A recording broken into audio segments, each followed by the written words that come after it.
Joe Rogan Podcast. Check it out. The Joe Rogan Experience. Train by day, Joe Rogan Podcast by night, all day. Okay, let's rock and roll. You need the headphones? Never. No? Okay. If it's okay with you, I know I've seen it both ways on the show. No, you don't have to wear them. Okay. You were telling me about your cane. That cane is amazing. It's amazing. It's carved by the Dogon people who were in Mali, and it's a family that's been doing it for 100 years, and many of them were killed in the Rwandan wars. It's heavy. It's beautifully done, I think. And it's been a close companion of mine for many years. It seems to be indestructible. It's pretty awesome looking. Thank it looks you. heavy. The Dogon people have a very strange origin story. It's a fascinating origin story that involves. It involves like. Here it is. I didn't want to misspeak. So here it is. Centers on the supreme creator Amma and the cosmic journey of the amphibious water spirits known as the Noma. So they have this crazy cosmic origin story that's a part of their mythology. Amma then attempted to procreate with the earth, but the pairing was flawed. It's like a very strange descendant of the Ark. According to the Dogon traditions, the Noma descended to Earth from the Sirius star system in a giant Ark-like vessel. The vessel contained the 8 original human ancestors, along with the seeds and animals needed to populate the world.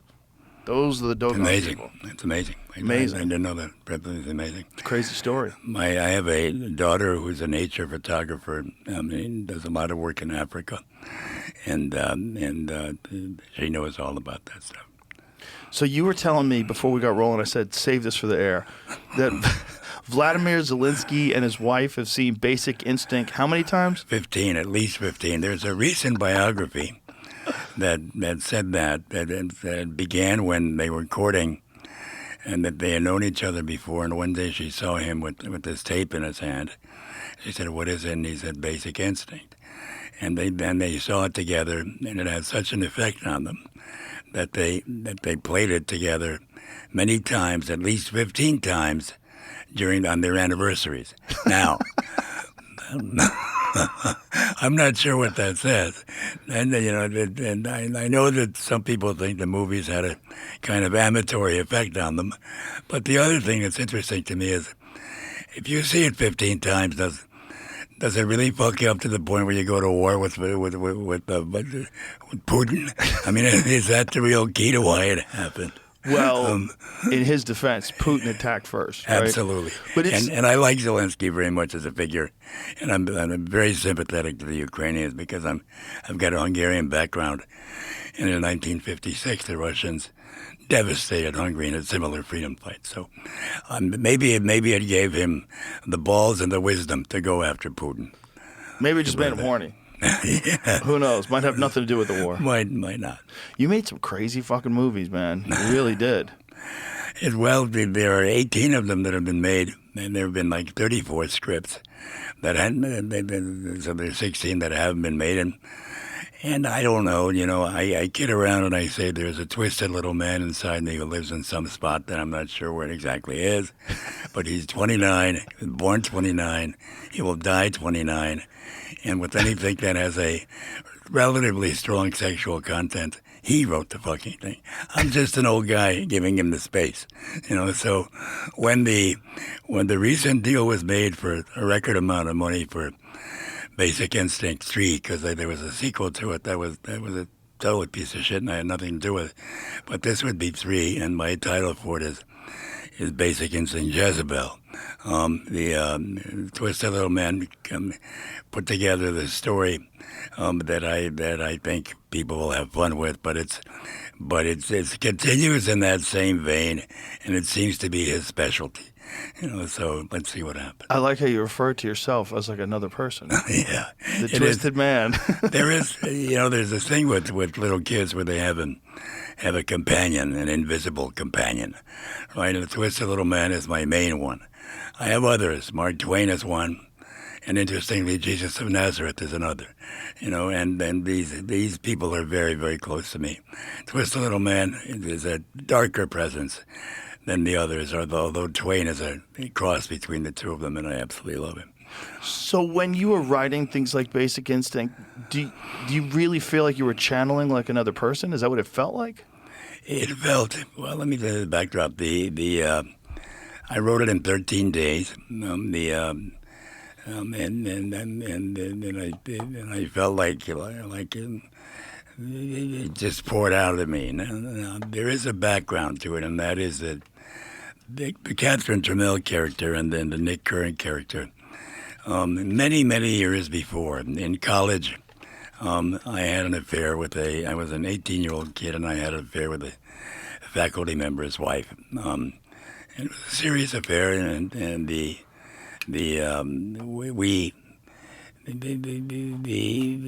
she was sophisticated, smart, beautiful, sassy, exactly the kind of woman I've always fallen for, and and she had a profound effect on me.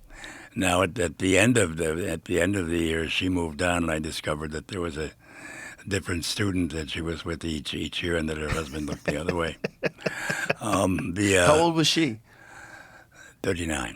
And when I was 18, I was a very green 18 because I grew up an ethnic immigrant kid.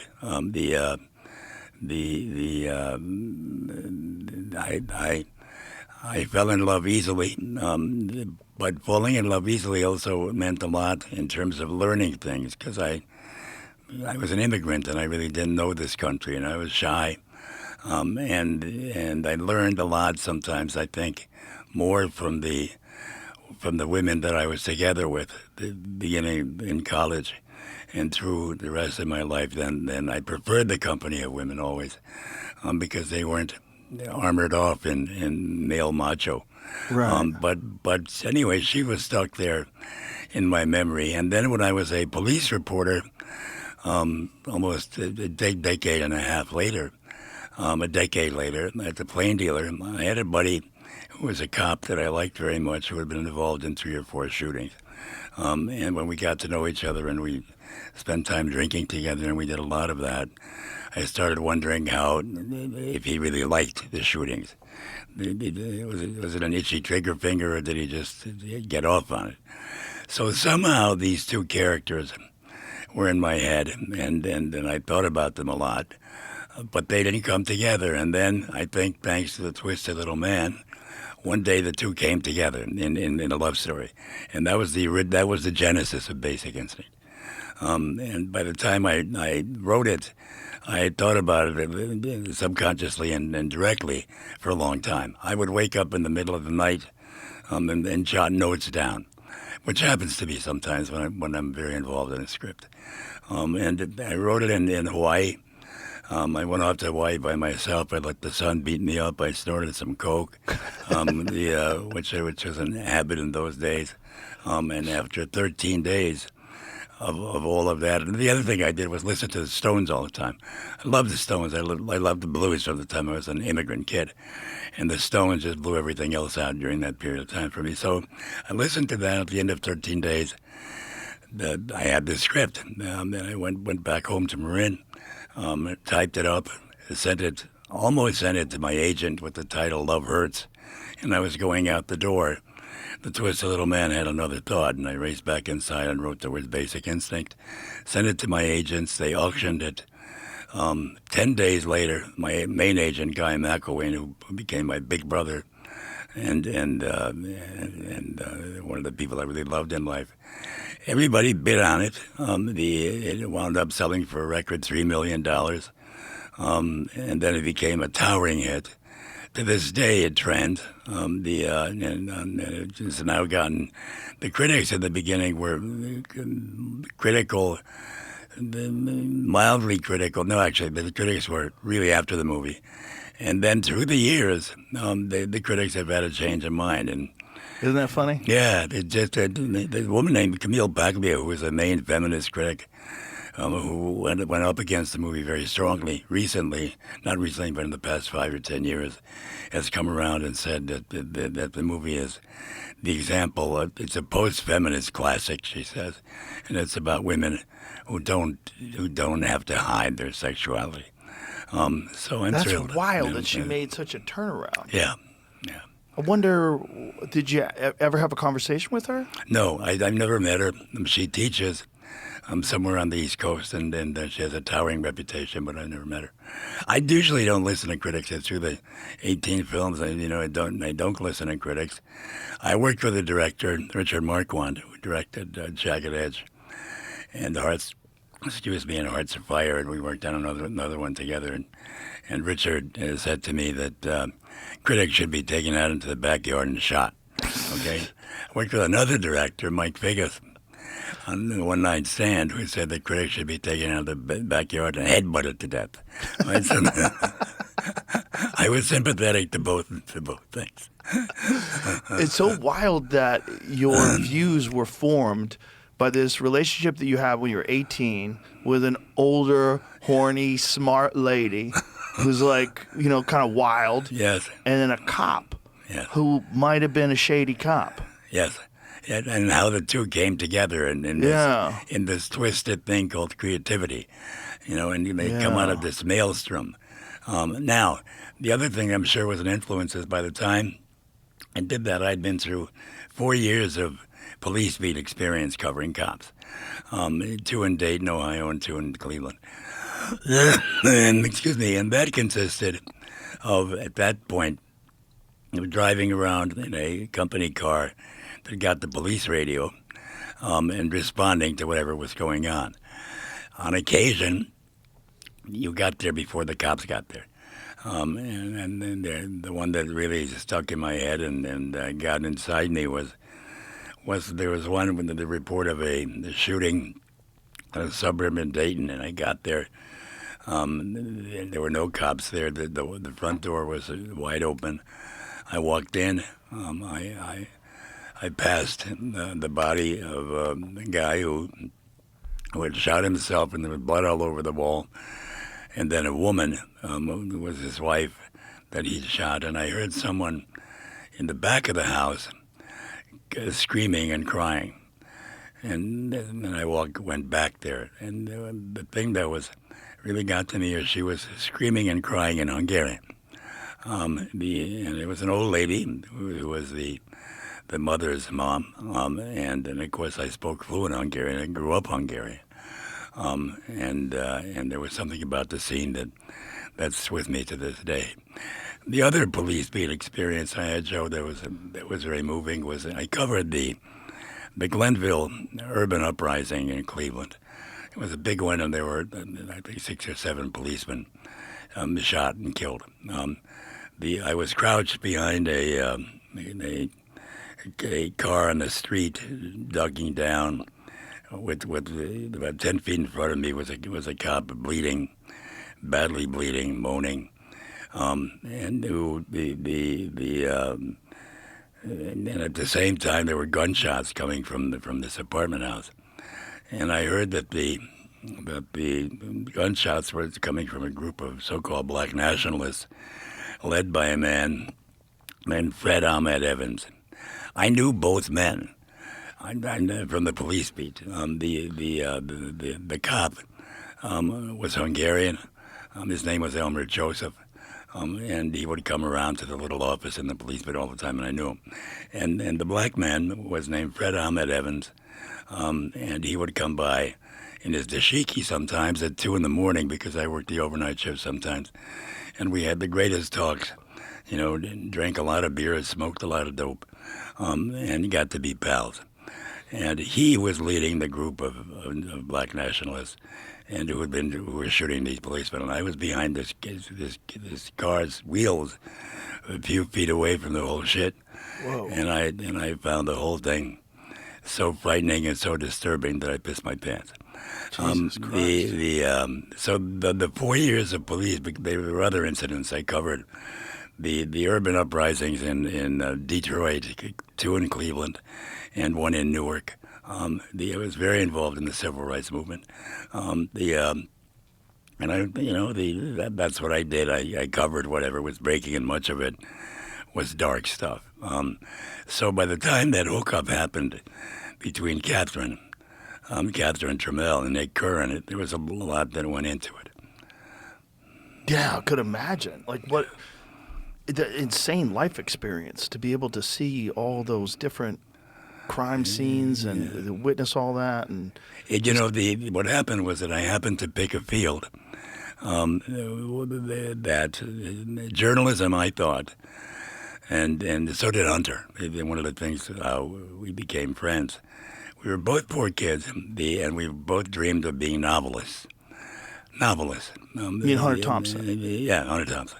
And the way that we chose to begin that was by doing journalism, because no one made a living writing novels, and we both had to make a living. So the Hunter wrote stuff for the National Enquirer, and then moved on to Rolling Stone and all of that. And I did it on a local level, and that put us into a culture that was exploding. The American society was exploding. The black situation vis-a-vis white racism was horrendous. So there was a dynamic in the country that we were on top of because of what we did. So I saw a lot. I saw a lot in the refugee camps, because I began my 7 years in refugee camps in Austria, and then grew up dirt poor in an urban city. I saw a lot of stuff there as well that was dark and moving and profoundly effective. Well, also, so when you're writing from real world experience. Yeah. Which is so much more effective and makes sense why your stuff was so dark and wild. Yeah, it does make sense. When I was a kid in Cleveland growing up, we lived in a very poor part of town near West Side, and there was a bar next door, and I slept on a couch in the living room that overlooked the bar. And one night, and I was looking out the window, because I always was. The neon lights and Puerto Rican hookers and all of that stuff that really interested a little kid who would spend most of his time playing with, as Mark Twain said, with his pecker. So this was all very exciting stuff. And I was watching one day, and I saw this man just stab another one to death and fall down and bleed to death. Oh, gee. How old were you? 12. Oh, Jesus. Yeah. So there are reasons why. The other thing with my scripts is almost everything in my scripts somehow comes from some kind of personal tie. Big Shots, which was a little movie that was very popular with kids, came from my son Steve's experience in Marin County with a black friend, and how they tried to make that friendship work. And that's what the movie is. It's a little movie about 2 kids, a white kid and a black kid, and trying to become friends. There was a movie I did called Checking Out with Jeff Daniels, and that was about midlife crisis. And suddenly now in my early to mid-30s, I was scared shitless that I was going to die. And here I am at fucking 81 talking about dying at 30-something. So there was a comedic thing that came out of that. It basically came out of where it did. But there was almost with every one, there was some kind of betrayed came out of the notion that at that particular point, if you remember, there was all this right-wing craziness where there were militias that were shooting people, and there were jamborees where the right-wingers got together. When was this? Betrayed, which came out in the mid-'80s. There were several incidents in Oregon and in the northwest parts of the country which got a lot of publicity. It was before Timothy McVeigh, but all roughly in that same period. So I decided under under a false name to go to one of these jamborees and see what the hell is going on. Essentially, my journalism experience that went into it. And then out of it, I concocted this romance between Deborah Winger and Tom Berenger. So, but they all had some kind of a tie. Telling Lies in America, which is one of my favorite little movies, with Kevin Bacon and Brad Renfro, is semi-autobiographical in terms of the issues I had as a high school kid with bullying and all of those kinds of things, and becoming an American citizen. They were shot. Incidentally, right where I grew up, in front of the apartment house where we lived.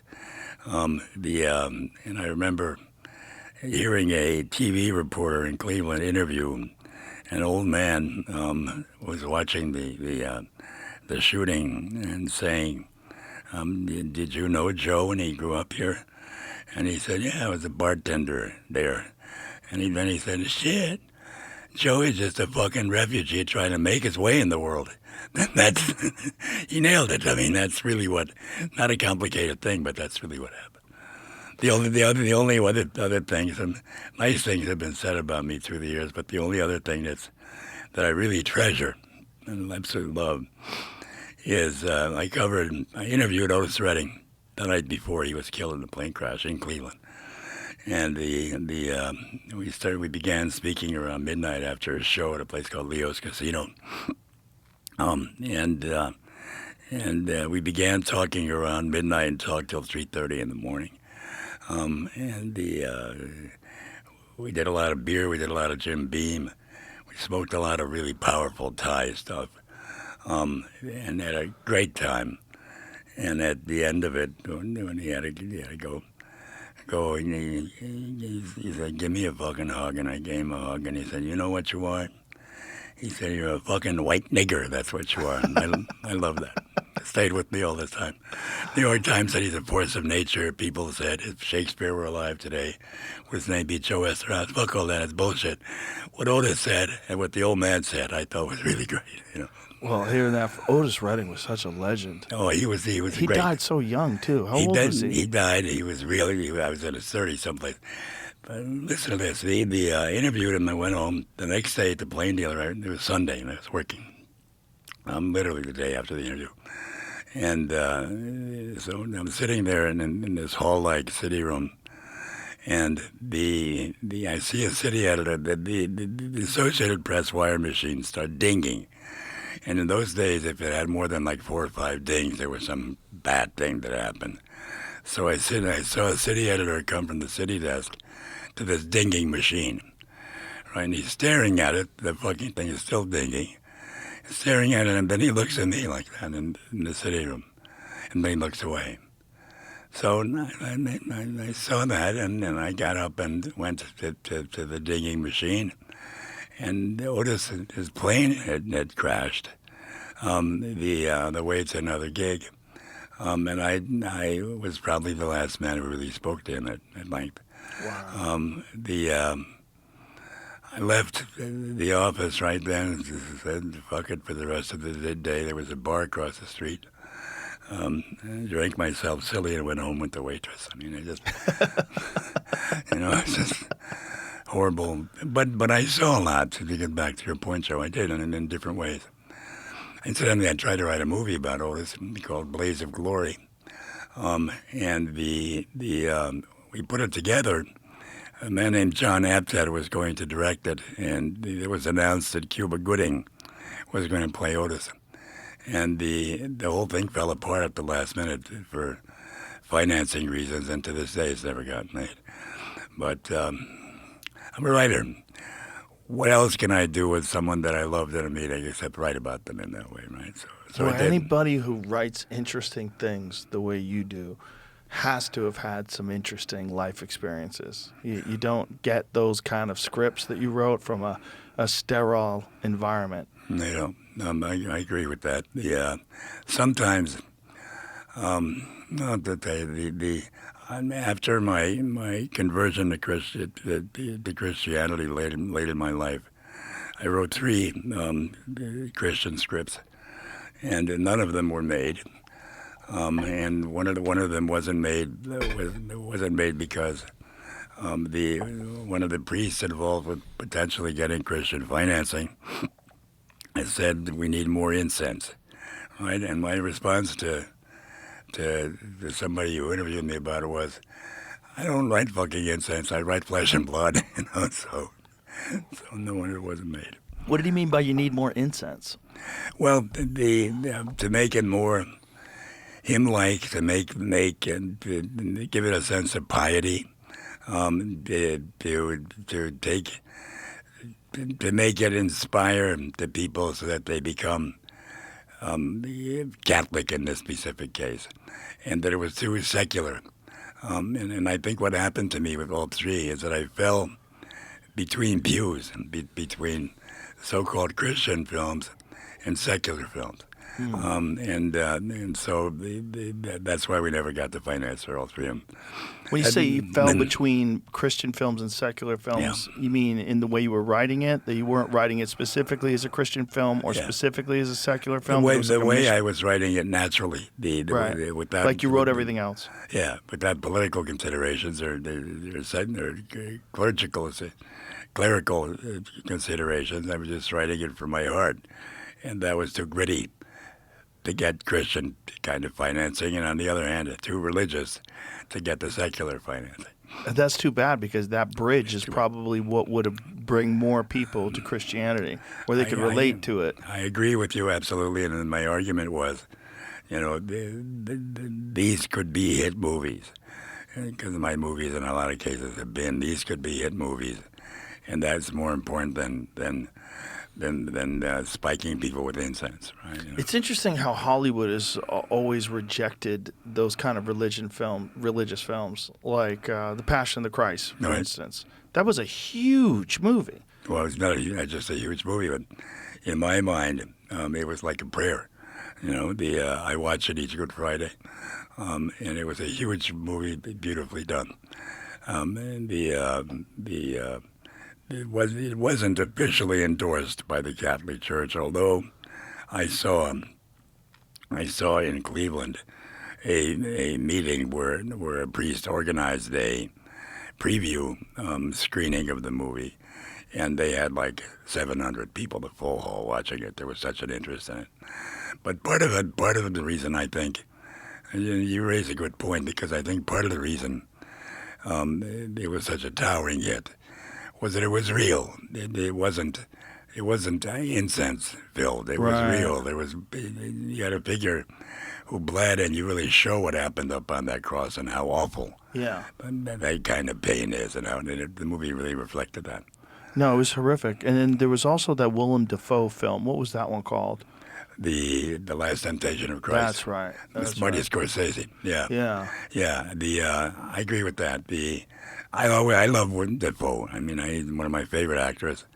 And I like that. And it's also very real, historically real. Yeah. The notion that Jesus of Nazareth, was this Fred Rogers figure, who wasn't really a real man, whereas the Bible says he was a true man and true God. That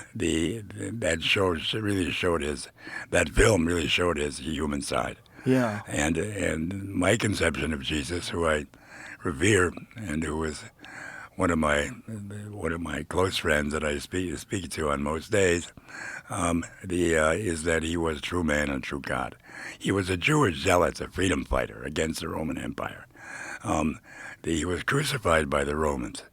As a freedom fighter, he hung around blue-collar guys and fishermen and hookers and tax collectors, who were the lowest of the low back then, as they should be now, but they were the lowest of the low back then. And those were the people that he primarily buddied around with. That's Jesus of Nazareth, and that side is completely ignored by most films, except the two that you mentioned specifically that are like that. Yeah, The Last Temptation of the Christ, I don't remember. I remember there was some controversy around it, but I was too young to really be paying attention to like how... It was the very fact that Jesus had a relationship that was clearly indicated as being sexual with Mary Magdalene, who was depicted as a prostitute. Now, the truth, historical truth, is that Mary Magdalene was a few years older than Jesus and a woman of means who had advised Roman builders in a city called Seraphim, and then was one of the people who financed Jesus as he swept through Galilee and the rest of Judea. There's another scene in the Bible where an unnamed woman goes to Jesus and he washes his feet, and then washes his feet with his hair. Right, this unnamed woman, by a pope in the 6th century, Gregory the Great, was picked to have been Mary Magdalene. No connection to Mary Magdalene. There's nothing that says that Mary Magdalene was a hooker of any kind, and then there's no proof for that in any way. So the fact that the Last Temptation of Christ did that and brought the two of them together in a sort of semi-love story, without, of course, any real sexuality to it on film, is why it was so criticized. Scorsese's house was picketed, and I think the studio at that point was run by Lou Wasserman, whom I knew from Cleveland because he ran a racing wire in Cleveland before he went, but he was a legendary man. His house was picketed as well. So was it just Catholic people and Christian people that were upset about this? Mostly, yeah. Absolutely, yeah. But it was very unusual for a Martin Scorsese film to be a religious film, too. Absolutely. Like a depiction of Jesus. People were much more averse back then. I feel like sometimes like religion goes in like peaks and waves. Right. And I think there was a wave of atheism back then, and Hollywood was very non-Christian, to put it mildly. Yes. It wasn't the Christian themes in films were never promoted. Yeah, it was absolutely right. It's not as bad now in that sense as it was in those days. And I think that part of it, what frustrates me, is that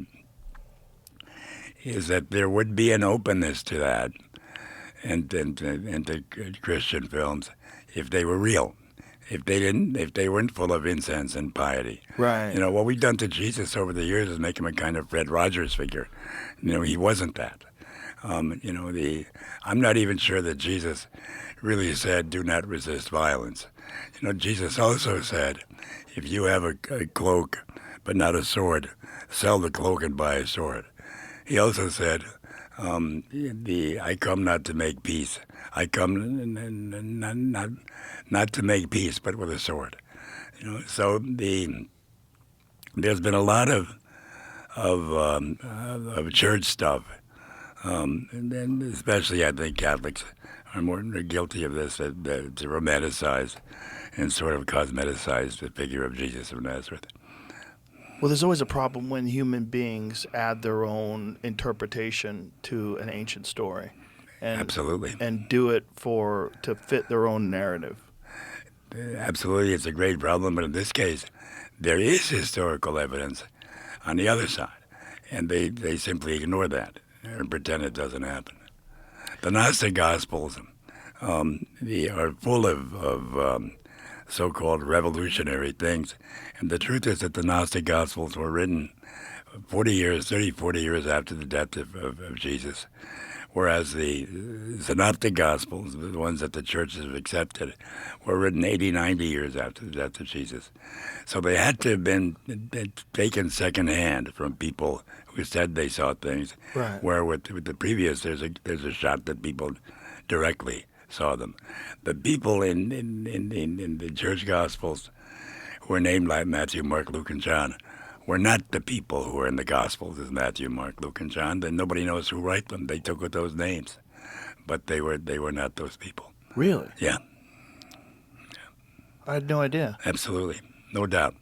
Even the churches admit that at this point. 2,000 years is such a hard time for us to conceptualize, to put into our head as to how much time has passed. Yes.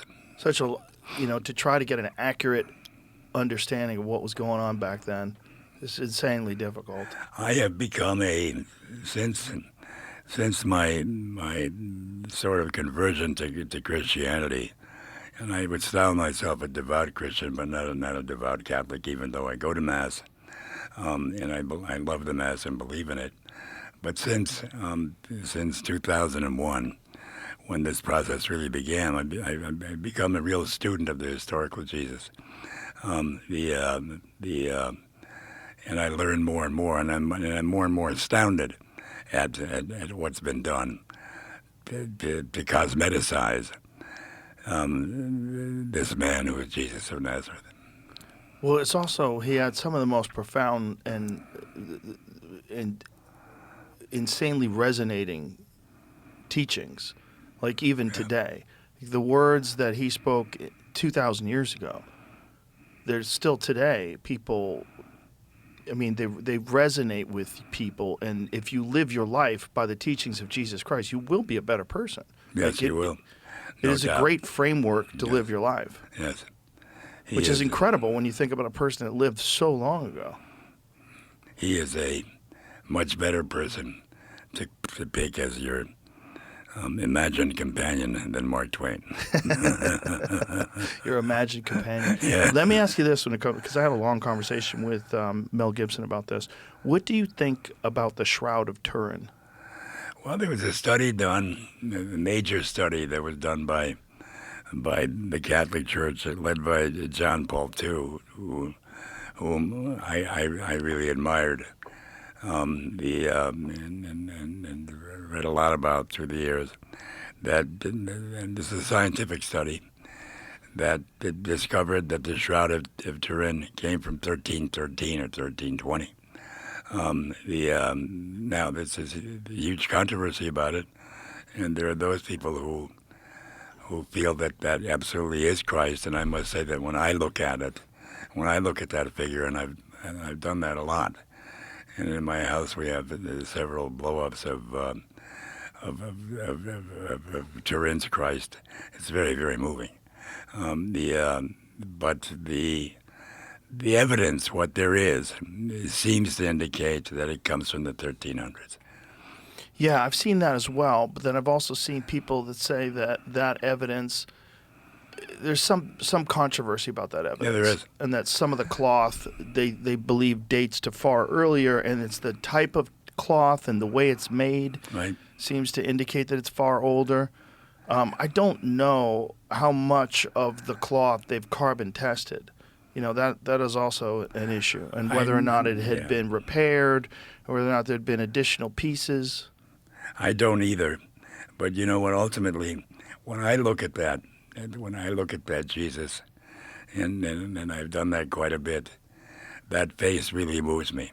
So in a sense, I don't give a shit. At the very least, it's an insanely compelling piece of artwork. Absolutely. At the very least. Yeah, absolutely. But there's also a lot of very strange mysteries as to how that was created in the first place, because it's not a dye, and they're not exactly sure what caused that image to appear, or how, if that is a piece of art, they don't know how that art was created. No. And the fact that they really only could see the accurate representation of it once they saw it as a negative is also very interesting, because who's going to make a piece of art where you can only really appreciate what it looks like when you see it as a negative?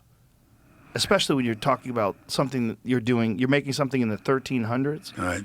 Hundreds of years before photography is ever created. So what are you making, and why is it so compelling when you look at it in the negative? And if you're talking about something that was created by an insane burst of energy, which is what the proponents of the Shroud of Turin being legitimate think. They think it was created by this insane burst of energy on Jesus' resurrection. I'm agnostic on it. I don't no idea whether it's real or not real, but I find it fascinating that they have no real explanation as to how it was created. I'm pretty much of a complete ignoramus on anything that has to do with science. I've flunked And algebra and geometry and even biology, although I caught up with biology from personal experience. But I just don't know. It doesn't matter to me ultimately because I'm moved when I look at that. When I pray before that image and I look at it, I'm moved. And so as far as I'm concerned, for me, it's real. It may not be for other people. Well, like I said, it's at the very least, it's an insanely compelling piece of artwork. Absolutely. But the thing that I don't want to dismiss the possibility that it's real because I'm fascinated by just the mystery of how it was. Can you pull up an image of the negative version of it? Yeah, I was trying to look up a bunch of stuff you guys are talking about though, and there's no answers for any of the stuff you're saying. There's no answers in terms of why. Like, I was just like, I was looking for an accurate recreation someone's made, in the last 200 years, and doesn't seem to be one. No one has. Yeah, when you look at the image and you realize that this is an actual negative of the original shroud, you stop and think like, well, what would someone do if this is the negative?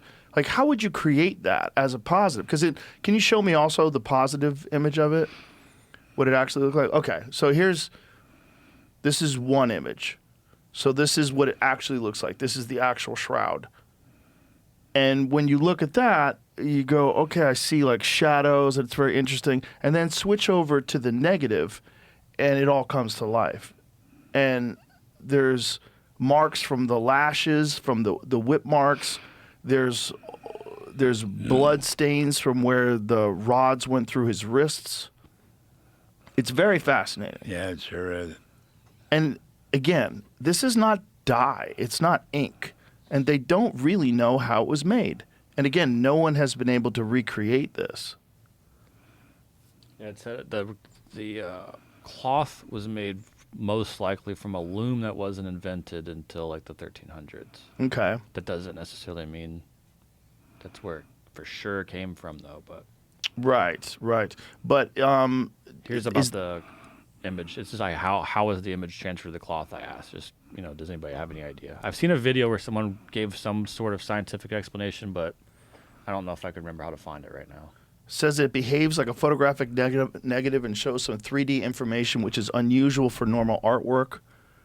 The chemical theories that body heat, sweat, or vapors reacting with the cloth, example, ammonia or lactic acid from sweat may have been proposed, but don't reproduce the shroud's sharp, non-blurry details. Simple heat or scorch theories likewise fail to match the very shallow, non-burn discoloration of the fibers. Human or man-made image, human-made image theories. Painting or rubbing from bas relief has been tested, but studies have not found pigments in the amounts or patterns that would explain the image, and there's no clear brushstrokes. Primitive photography. Some suggest that a medieval camera using light-sensitive silver salts and lenses could have projected a body or statue onto the cloth, and experimental replicas show that it's at least physically possible, though historically speculative. And now here's the weird one. Radiation bursts of energy theories. Some researchers argue that a brief, intense burst of ultraviolet or similar radiation from the body could have discolored only the top fibrils, producing a non-contact image even where cloth and body didn't touch. Proponents sometimes link this to Jesus' resurrection, but the needed radiation, billions of watts without burning the cloth, is far beyond anything observed in nature, and this remains a speculative, face-based idea rather than an established physical mechanism. In short, there's no consensus mechanism, the image transfer process is still unexplained, and every proposed method has serious problems when tested against the cloth's measured properties. Wild. That's amazing. I mean, there's no other piece of artwork that's that fascinating. Yeah. Because every other art, Michelangelo's work, and all this incredible art, it's art. You see what they did. There's brush strokes. There's chisel marks. They made incredible sculptures, but it's clearly man-made art. Right. This is a different thing. It's a very strange thing. If you can't recreate it today, if they could recreate it today, people would be doing it. They'd be making their versions of the Shroud of Turin. Absolutely. I don't know if that's been done historically, but whether it's some Some nutbag has decided to do business over recreating the Shroud of Turin. Did they carbon test it? And what are the arguments that it's older? Because I do know that there have been some very recent arguments that the testing was incorrect and that it's older. See if you can find out what that is. Whether or not AI, whether Perplexity, our sponsor, has some sort of a bias. Like, the thing is, it's like pulling from all these. When you get an AI response to something, it's pulling from all these articles on the web, and most of the articles seem to indicate that people think it's at least either a hoax or an elaborate piece of artwork. The only carbon dating seems like it happened in 1988, so I don't know that they've done it again. Supporters of an earlier date argue that the 1988 radiocarbon results, 1988 is a long time ago, sampled an anomalous or contaminated area, and that other historical and scientific clues point to a much older cloth. Okay, what is the scientific arguments? Contaminated repaired samples. Some research claim the 1988 test piece came from a rewoven or heavily handled corner, so its carbon date reflects medieval repairs, not the original cloth. Alternative dating methods, X-ray or crystallographic aging of linen fibers has produced dates compatible with the 1st century. Though these methods are newer and not widely accepted as definitive, pollen and dust. Analysis reports pollen grains and mineral dust consistent with the 1st century Middle East rather than only medieval Europe, which proponents say supports a much older origin. Image properties. Some argue that the image's microscopic features and burst of energy type characteristics require technology or phenomena unlikely in the Middle Ages, implying an earlier extraordinary event. Well, why don't they do a retesting? They probably don't want to know that it actually is from the 1300s. Yeah, I just don't think they want John Paul II really believed in it. Yeah? He went to see it in Turin several times. He said he was moved by it, and that's when they launched this big Vatican investigation. And he never said in any way that he agreed with the investigation. He just seemed to drop the whole issue. And from what I know, it never went any further. But he visited it twice. Went out of his way. Where is to it? Be there. It's in Turin it's in still? Turin. That's It's in what I was Turin. looking up that too. It's currently in the chapel of the Holy Shroud. But so here's interesting was who found it and when and why or whatever. The earliest undisputed record appears in the 1350s, rather, in Liry, a village in France, where the knight Geoffrey de Charnay displayed a cloth claimed to be Jesus' burial shroud. How he obtained it and where it was between the 1st century and the 14th century are unknown. Later theories trace it speculatively through Edessa and Constantinople. Constantinople. I can't never say that. Constantinople. But these links are debated. Interesting. What does it look like? How is it displayed? That's how it's displayed? Constantinople was named after Constantine, who was the first Roman emperor who made Roman Catholicism the national religion. Right. Wow. So you can go check it out. And how big is it? Boy, they got that sucker walled off, huh? From my impression, Joe, this was over the length of Jesus' body. Right. So it's longer than certainly I expected. Well, you can see it's both sides. Yeah. So it apparently it's folded over. Right. I wonder what all those markings are, those small triangle markings. Like, what is all that? What, like these things? Yeah. One other picture was pointing those out. It might be the burn marks that it was saying, that there's burn marks on it. Huh. I mean, again, it's 2,000 years old in theory. Just imagine if it's real. That's the thing. It's like I never want to dismiss the possibility that it's real, because imagine if it is real. That is I absolutely crazy. I agree with you, and in my mind it's real, and I pray to it. And, I try not to worry about whether it's real, and I know that I'm moved, and that's good enough for me. What led to your conversion to Christianity? I mean, from a guy making these wild, insane movies. Jimmy, could I ask you for some water? There's water right here. Oh, great, thank you.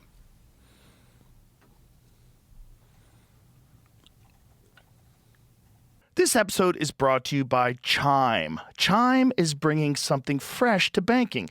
J.D. Power just ranked them the #1 choice for new bank accounts in America. And that's not a small thing. That means real people, millions of them, are choosing this over traditional banks. That's because banking at Chime is fee-free. No monthly fees, no overdraft fees, and thousands of free ATMs. But here's the real kicker. If you get their Chime card, it gives you 5% cash back on a category that you actually pick yourself. Your savings rate 9 times the national average. That's crazy high. Go to chime.com/Rogan. Takes a few minutes to sign up. Chime is a fintech, not a bank. Banking services and Chime card provided by Chime's bank partners. Terms and limits apply. Go to chime.com/disclosures for more details. How long ago did you convert to Christianity? Well, I grew up Catholic. I was an altar boy when I was a kid. I knew one really great priest in my life who helped me with my life. I became a lapsed Catholic, and then when at the tail end of living in L.A. in Malibu, actually, I was hugely successful as a screenwriter, of course, and I was being interviewed all over the place, and people were stealing mail from my mailbox and all that shit, and I should have been overwhelmingly happy with that, but something was missing, I felt. And I couldn't really put my finger on what that was, but something was missing in my life. And then I got throat cancer, stage 4 throat cancer. Shortly after we moved back to Cleveland, from Malibu, and then the Cleveland Clinic and a surgeon named Marshall Strom did a surgery that they had never done in this country, that done in Switzerland, where they took a muscle from the left side of your neck and attached it to your larynx. Well, stage 4 was very dicey, and he was very honest with me about how dicey it would be, and he did it spectacularly, and here I am at 81. But in the course of all of that, when I was terrified and really frightened from one day to the other, I ran across Jesus, reading him, and partly Naomi's influence, because Naomi also grew up Catholic, and she had a very strong, very strong faith. And then I went to church a couple of times, and I loved the Mass. The Mass itself. And in the course of recovery, and it was about a 3-year recovery, for some time I couldn't speak. And then I spoke like Brando, and then I squeaked. In the course of my recovery, I did everything I could physically to help. I jogged and walked and did all of those things. And I recovered. And I felt afterwards that the reason I was able to beat a stage 4 cancer had to do with my prayer life. And then I started reading voraciously about Jesus of Nazareth, the apostles, all of that ancient Jewish history, Catholic history, and some of that really moved me as well. So I started going regularly to church with Naomi, and then as the boys were born, even with the boys as well. And as time went by, excuse me, as time went by, I also started having issues with the Catholic Church. I continued going to the Mass because that was a very special thing to me. But I had issues with the history of anti-Semitism in the church, the issues with sexism in terms of not allowing women to be priests, the issues with the Pope making so-called infallible decisions, and I just shut most of that off. Although in the process of it, my Christianity didn't suffer at all, sometimes I felt like I was becoming a kind of an agnostic Catholic. And my faith in Christ, and even as all of that happened, is unflagged. I still pray to Jesus, very specifically to Jesus. And he continues to be a major important figure in my life. So your issues were with the organization, Yes, that is the Catholic Church. Yes. Yeah. Yes. Well, I respected Martin Luther's revolution because he revolted against those same kind of issues. Mm-hmm. But as I said, the Mass continued to hold me. Worship is terrific, and I really believe in it. I actually, the kind of worship that really moves me is black spiritual worship, full-scale emotional. I give myself to you, Jesus, kind of worship. And I felt I didn't want to really switch religions because I had my basic Christianity, and it continues to be important to me. So you felt moved by like Baptist, Black Baptist, Black teachers, Baptist, the whole emotional. Yeah. Throw up your arms and say, "Okay, here I am. Take me, Lord." Right? Well, it definitely seems a lot more fun. It's fun. They look like they're having way more fun. It's fun. I also have been very fortunate through the course of my life to have black friends and to share the black culture. I was involved in the civil rights movement. I had a shotgun stuck in my belly by a deputy who'd been indicted for killings and told to get the fuck out of Neshoba County. I had the good fortune to have lunch with the Reverend Martin Luther King. Oh, wow. I knew Stokely Carmichael well. What was that like? Well, it was the most amazing thing. He was in town because of the death of a minister in a protest, and it was an unheralded appearance, and I think it was partly before he became the towering international figure, and he was heading back to the airport, and he couldn't find his ride. And I happened to be right there, and I said, "I can drive you, Reverend King." I was just watching. He said, "Okay." So again, we on the way to the airport, he said, "Are you hungry? I'm hungry. Can we stop someplace?" I said, "Sure." So we did, and what amazed me about the man is that he was more interested almost in hearing about my refugee camp experiences and what that was like and how that worked and all of that. He said he didn't know much about it. Then he was about talking about the civil rights movement. Wow. He was very, very moving and a powerful figure. Then I just drove him to the airport, but there was something about the man that was absolutely magnetic. That I felt. Clearly. Yeah. But then I also, when I was in college, I had a relationship with a young black woman. And that brought me much closer to the black culture. I mean, I was an ethnic fucking kid, and a refugee. And I certainly needed lessons in that whole cultural area, and I got them. And then I sought them out. When I was at Rolling Stone, Huey Newton was over in Oakland, and he would come over sometimes. I think I partly suspect because at Rolling Stone we had some of the most beautiful women in the world working there. We didn't have air conditioning, and when it got real hot, they didn't wear a top at all.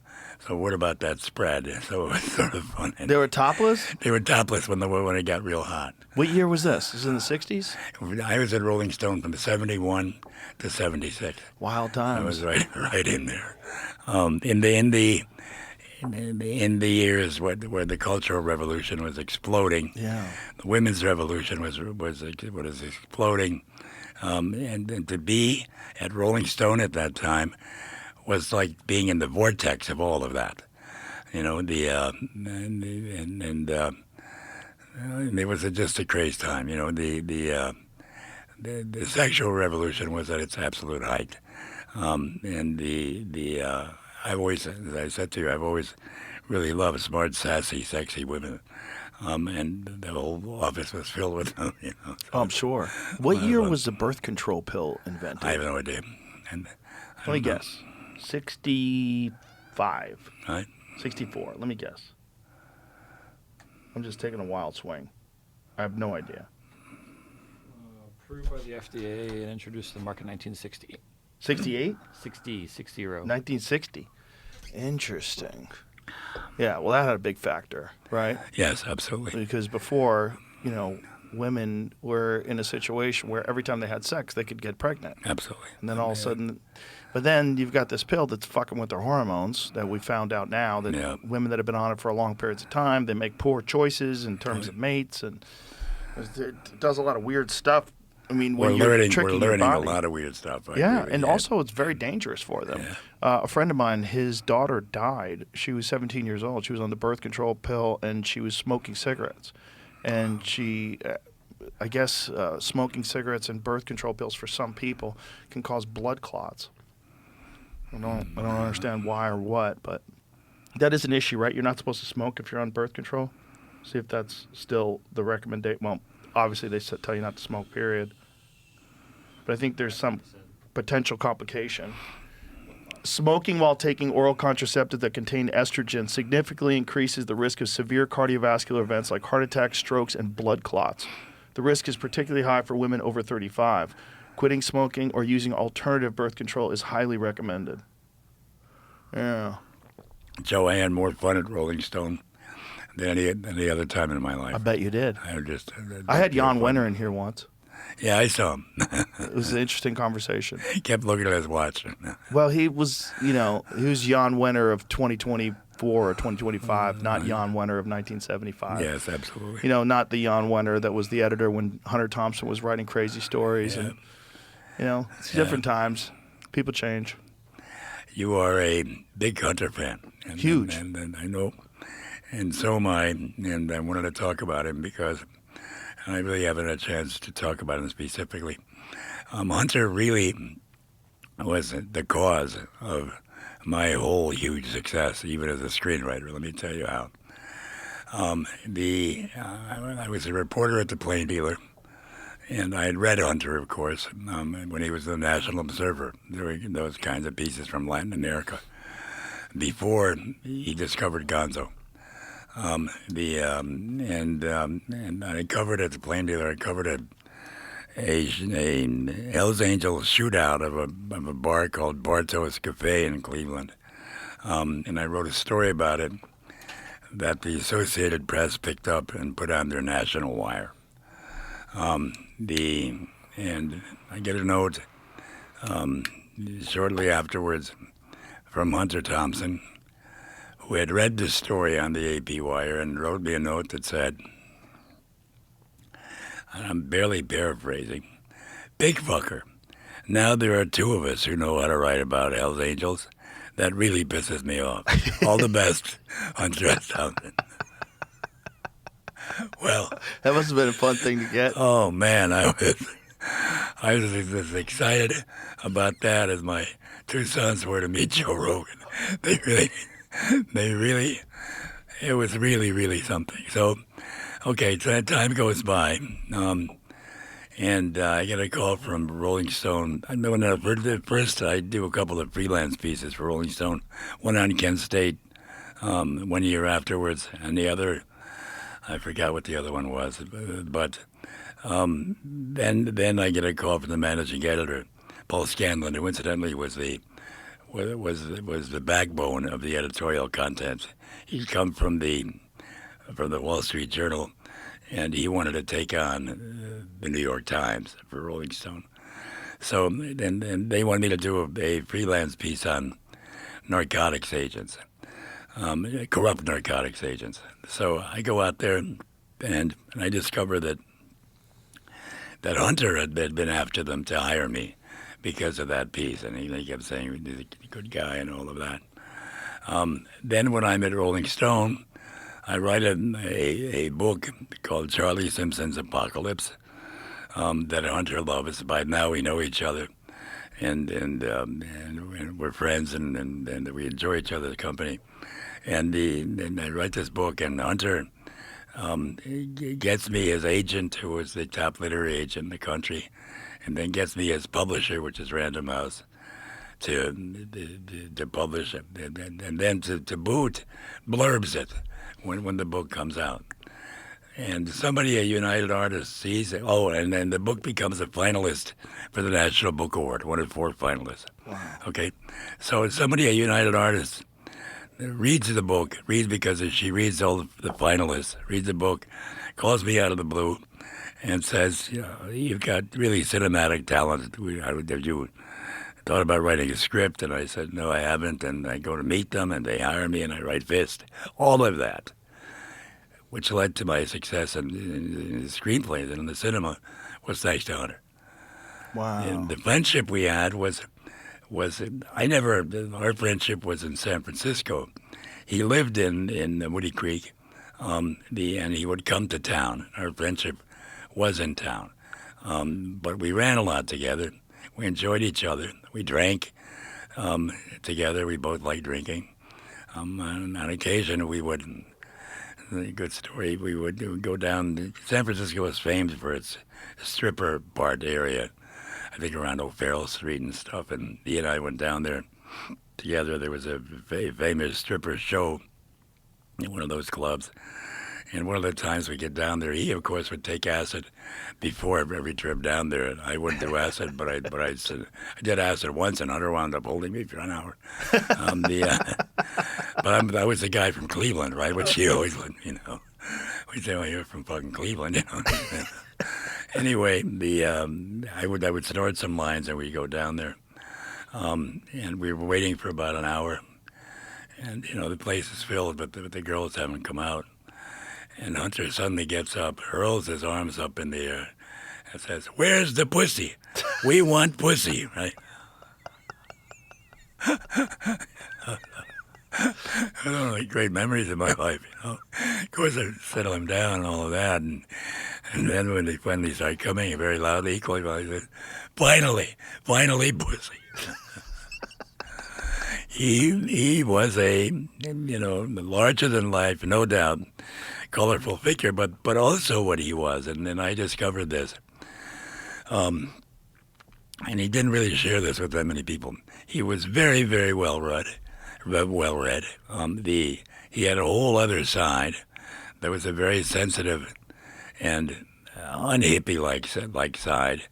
I saw it most clearly once. I was married at the time to a former reporter at the Plain Dealer who was very, very straight and really rejected the whole hippie thing and worked in California for a small suburban paper. And Hunter had never met her but had heard of her. And he said, "I'd really like to meet her." So we asked him to dinner. And Hunter came to dinner at our small, tiny apartment in Novato, and my wife at the time, cooked a Hungarian chicken paprikash dinner. Okay, it's Hungary's most famous meal. And he sat there with us, and what I discovered was that the boy from Kentucky was there underneath all of that firepower and all of that larger than life behavior.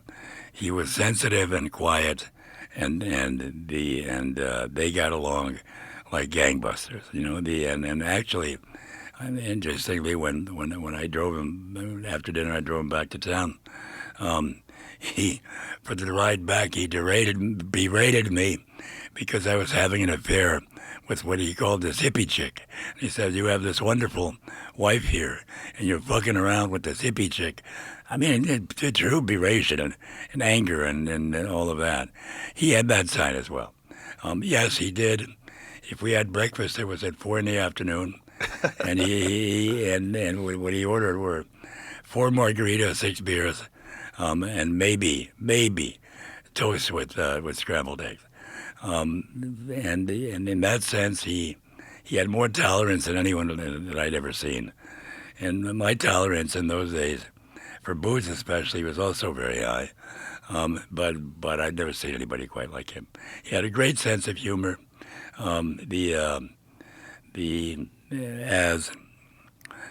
many, many years later, he wanted me to write the screenplay for Rum Diary. And I hadn't seen him in a long time, and I had just met Naomi, with, of course, to whom I've now been married 32 years. And he wanted me to go to Aspen so that we could talk about it. And I called Jan, and I said, listen, I'm head over heels in love with this woman, and Hunter wants me to go out there. Tell me the truth, what kind of shape is he in? And Jan sort of pauses, and he says, well, he's good. And then he's another pause, and he says, but, the Stones were in Denver, and Mick and Keith decided to come visit him. So between gigs, so they hire a driver and they drive up here, and they have a terrific time. But they're there about 3 or 4 hours, and they've got a gig that night. So they say, listen, we got to go, we got a gig, blah blah. And Hunter gets all upset and says, well, you just got here, and they say, no, we've been here 3 or 4 hours and stuff. Well, he continues to be upset, and he leaves the house. And they're sitting there, and suddenly they hear gunshots. He had gone out and shot the tires out on the Stones car.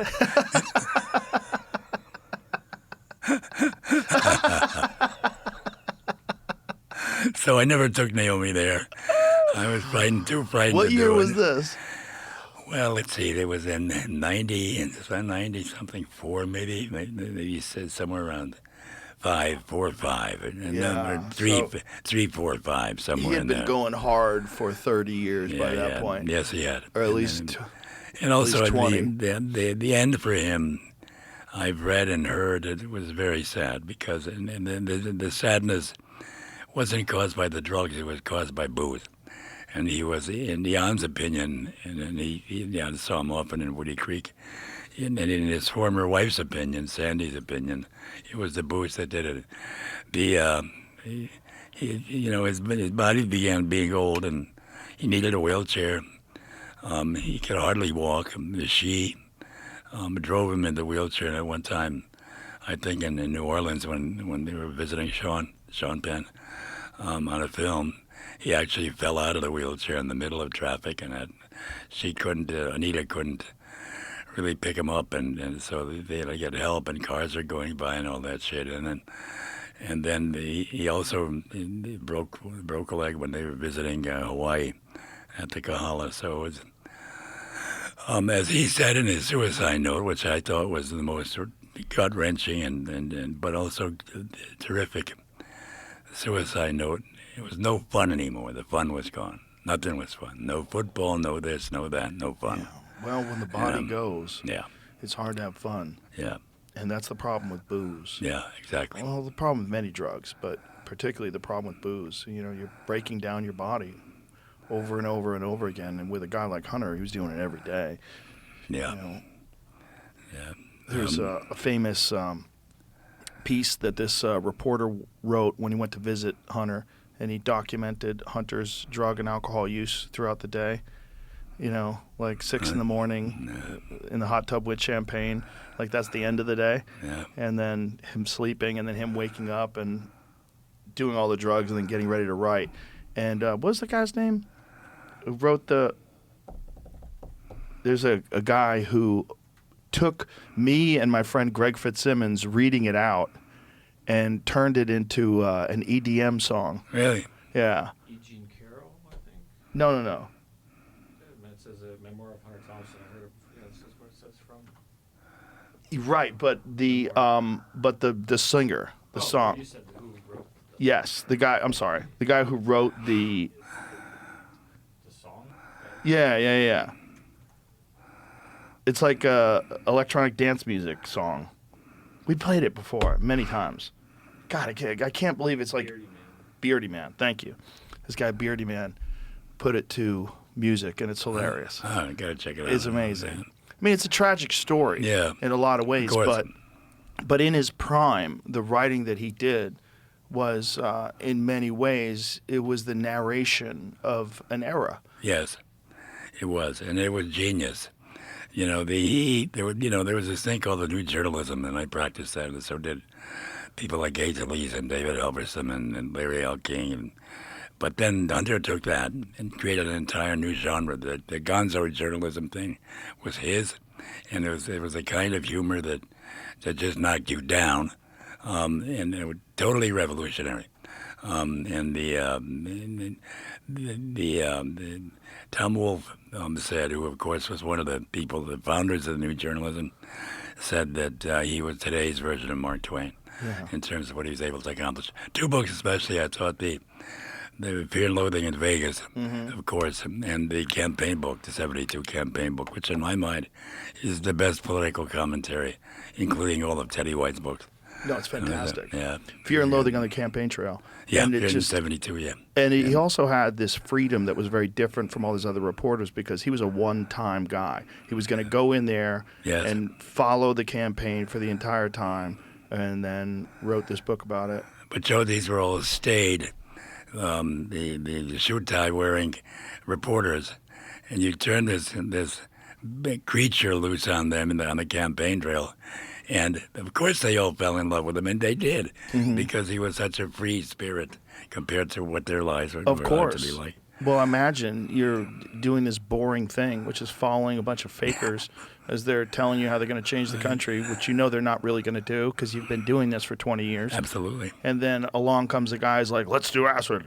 Come on, pussies. And all of a sudden, you've got this fucking maniac who's drinking and saying wild shit and writing wild shit, and he doesn't have to be held to the same standards as everyone else because he knows it doesn't matter. If they never have him back again, it's fine. I'm so sorry that Hunter wasn't here with Trump's time. Oh, my God. Because that could have been fucking wild and hilarious. But there's also part of me that says he would have liked Trump. I know this is heresy to liberals, who think that he's that he would absolutely hate him and all of that. But I'm not certain of that, and I think that certainly, in terms of his style, he would have liked things about him. Well, I think he would have liked the fact that he's this wild character. Absolutely. A completely wild character that has never existed in all of presidential politics before. There's never been anything like him. No. For good or for bad. There's never been a guy like him. Look what he did today. I mean, he had a shit fit with Netanyahu. Yeah. And he said, you're fucking crazy. Yeah. You would have been in jail except for me. I saved your ass. Yeah. Well, what other president, for God's sakes, has ever spoken like that, not only publicly, but to us? Right. And in that sense, I'm proud of being a deplorable. I'm from Cleveland.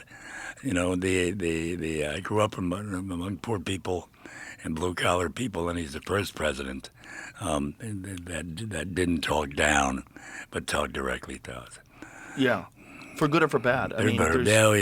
For good or for bad. Yeah, I mean, he is who he is, which is very odd. It's a very odd person to be Listen, running I the country. have a lot of questions in certain areas. The ICE area that bothers me. The whole shit with the ballroom and all of that stuff. Well, the ballroom doesn't bother me that much. That's to me trivial construction, like whatever. The ICE stuff. What bothers me is we're opening the door for militarized police on our city streets. As many people say, like, look, we got to get these immigrants out of here that are illegal. There's a lot of criminals in this country. There's a lot of people that are committing crimes. I understand that. I understand that perspective.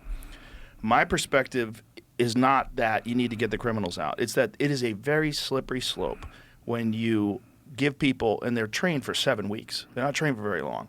They're trained for much less time than police officers, much less time than military. And then you have this militarized police force that has no identification, and they're on the streets. That's a precedent that you might like it when it's for a cause that you support, but that could easily be for a cause that you do not support. That militarized police force could be going door to door and confiscating guns. That militarized police force, that you could find other ways where a different ruler could use this precedent in a very damaging way for our free society. That's my perspective on it. Yeah, I agree with that. when they start calling people like the woman who was killed in Minnesota and the guy domestic terrorist, it's an abomination. And Which woman is? That woman who was shot by ICE in Minneapolis. Oh, and then the yeah, guy yeah. afterwards, the week afterwards, was also shot by ICE. Yeah. And to call them domestic terrorists, but to give credit to Trump, he got rid of Christine Holm. And Yeah. he got rid of that guy who was there that Tom Homan replaced. Yeah. You know, Well, so- Tom Homan was already in charge. That guy was in a different position, but they did get rid of that guy. That guy had a very odd way of dressing. That was very like he wore outfits that were like reminiscent of like Nazi Germany. Like he had this very Oh, weird interesting. coat that he would wear all the time, and a lot of people were saying this is a very odd choice for someone to be wearing who's being accused of fascism. See if you can find some photos of that dude. The coats that he was wearing, where a lot of people, like, I had to make sure that this wasn't AI. I was like, is this his real coat that he's wearing? This is very strange. I mean, not accusing him of anything. It's just a fucking coat. But it was, a lot of people online were pointing out, like, this is a very odd wardrobe choice for someone who's in charge of, in many ways, othering human beings. Yeah. The other thing that's a problem with this whole ICE thing is, and it's not the fault of the ICE people or even this administration, is that many of these people were encouraged to come here. That's what's so fucked. Imagine if you're living in Guatemala and you're encouraged to come to America. You live in a terrible third world situation. You have wherever you're living is like deep poverty. You're told that they'll help you get across the border. They'll literally transport you into America. They'll put you in these cities, and you can get on public assistance. If you have a bad back, they'll put you on Social Security. There's all these different programs that are incentivizing people to come to America. The Red Cross is giving you maps. People are showing you how to do it. They're letting you across the border. They're letting you into the country. And then 2 years later, you're being chased down. 2 years later, you've got masked ICE workers that are pulling. I mean, it's very inconsistent. Obviously, this is a completely different administration, but I feel for those poor fucking people that were told that they can come here and that there was going to be a pathway to citizenship. So they upend their life. They come to America in the only way they know how. And when people say, oh, they should do it legitimately, sure, a lot of people do it legitimately, and I understand their perspective that it's a very difficult path and no one should be able to cut that line, and they went through it the right way. However, these people, that's not an option for them. If you don't have any money and you're living in a third world country and people encourage you to come to America, I most certainly would have come to America just like they did. Joe, I did. My parents did. You know, I personify the American dream in terms of what happened to me. You know, what they said in the camps was, the streets of America are paved with gold. And Right. when we lived on Lorraine Avenue in Cleveland, there was a Hungarian poet, a mad poet. His name was Ács Imre, who would go up and down Lorraine Avenue screaming in Hungarian, hold one, which means, where is it? Where is the gold? Right? Right. But look, I came in here as a kid. I couldn't speak the language. We knew no one. I got into serious juvenile trouble. I got out of that. I studied. I was a total autodidact. Wasn't a good student, but I did reading. I went to college. I wanted to be a disc jockey for a while, and named Joe Anthony. Here's a song to soothe the sad suffering secretary, right? And this kind of shit. I went to college. I did well in college. I won a big award, and as a senior, I kept working, and I also, through the years, got a terrific amount of help from Americans. Couldn't have done it without them. Beginning with a bus driver named Henry Jackson, a black man who had been adopted by Hungarian parents and spoke Hungarian. But, moving on to people in college who helped, who I found a great deal of help. I couldn't have done what I achieved without the help of other people and other Americans. And then to top everything off, the Hollywood and 18 films and all of that. Yes, I think that is the personification of the American dream, and the many of the immigrants who come here are looking for the same dream, and many of them are saying what Matt Achimita said on Lorraine Avenue, old one. Where is it? Right. Yeah. Part of the reason that the stuff in Minneapolis breaks my heart is that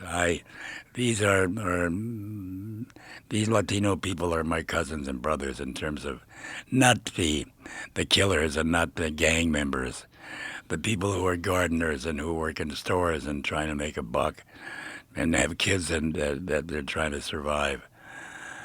Well, it's That's also just where I part of came the from, ICE story, too. because Absolutely. Part of the ICE story is that a lot of these officers are Latino, including the two guys that shot Alex Preddy.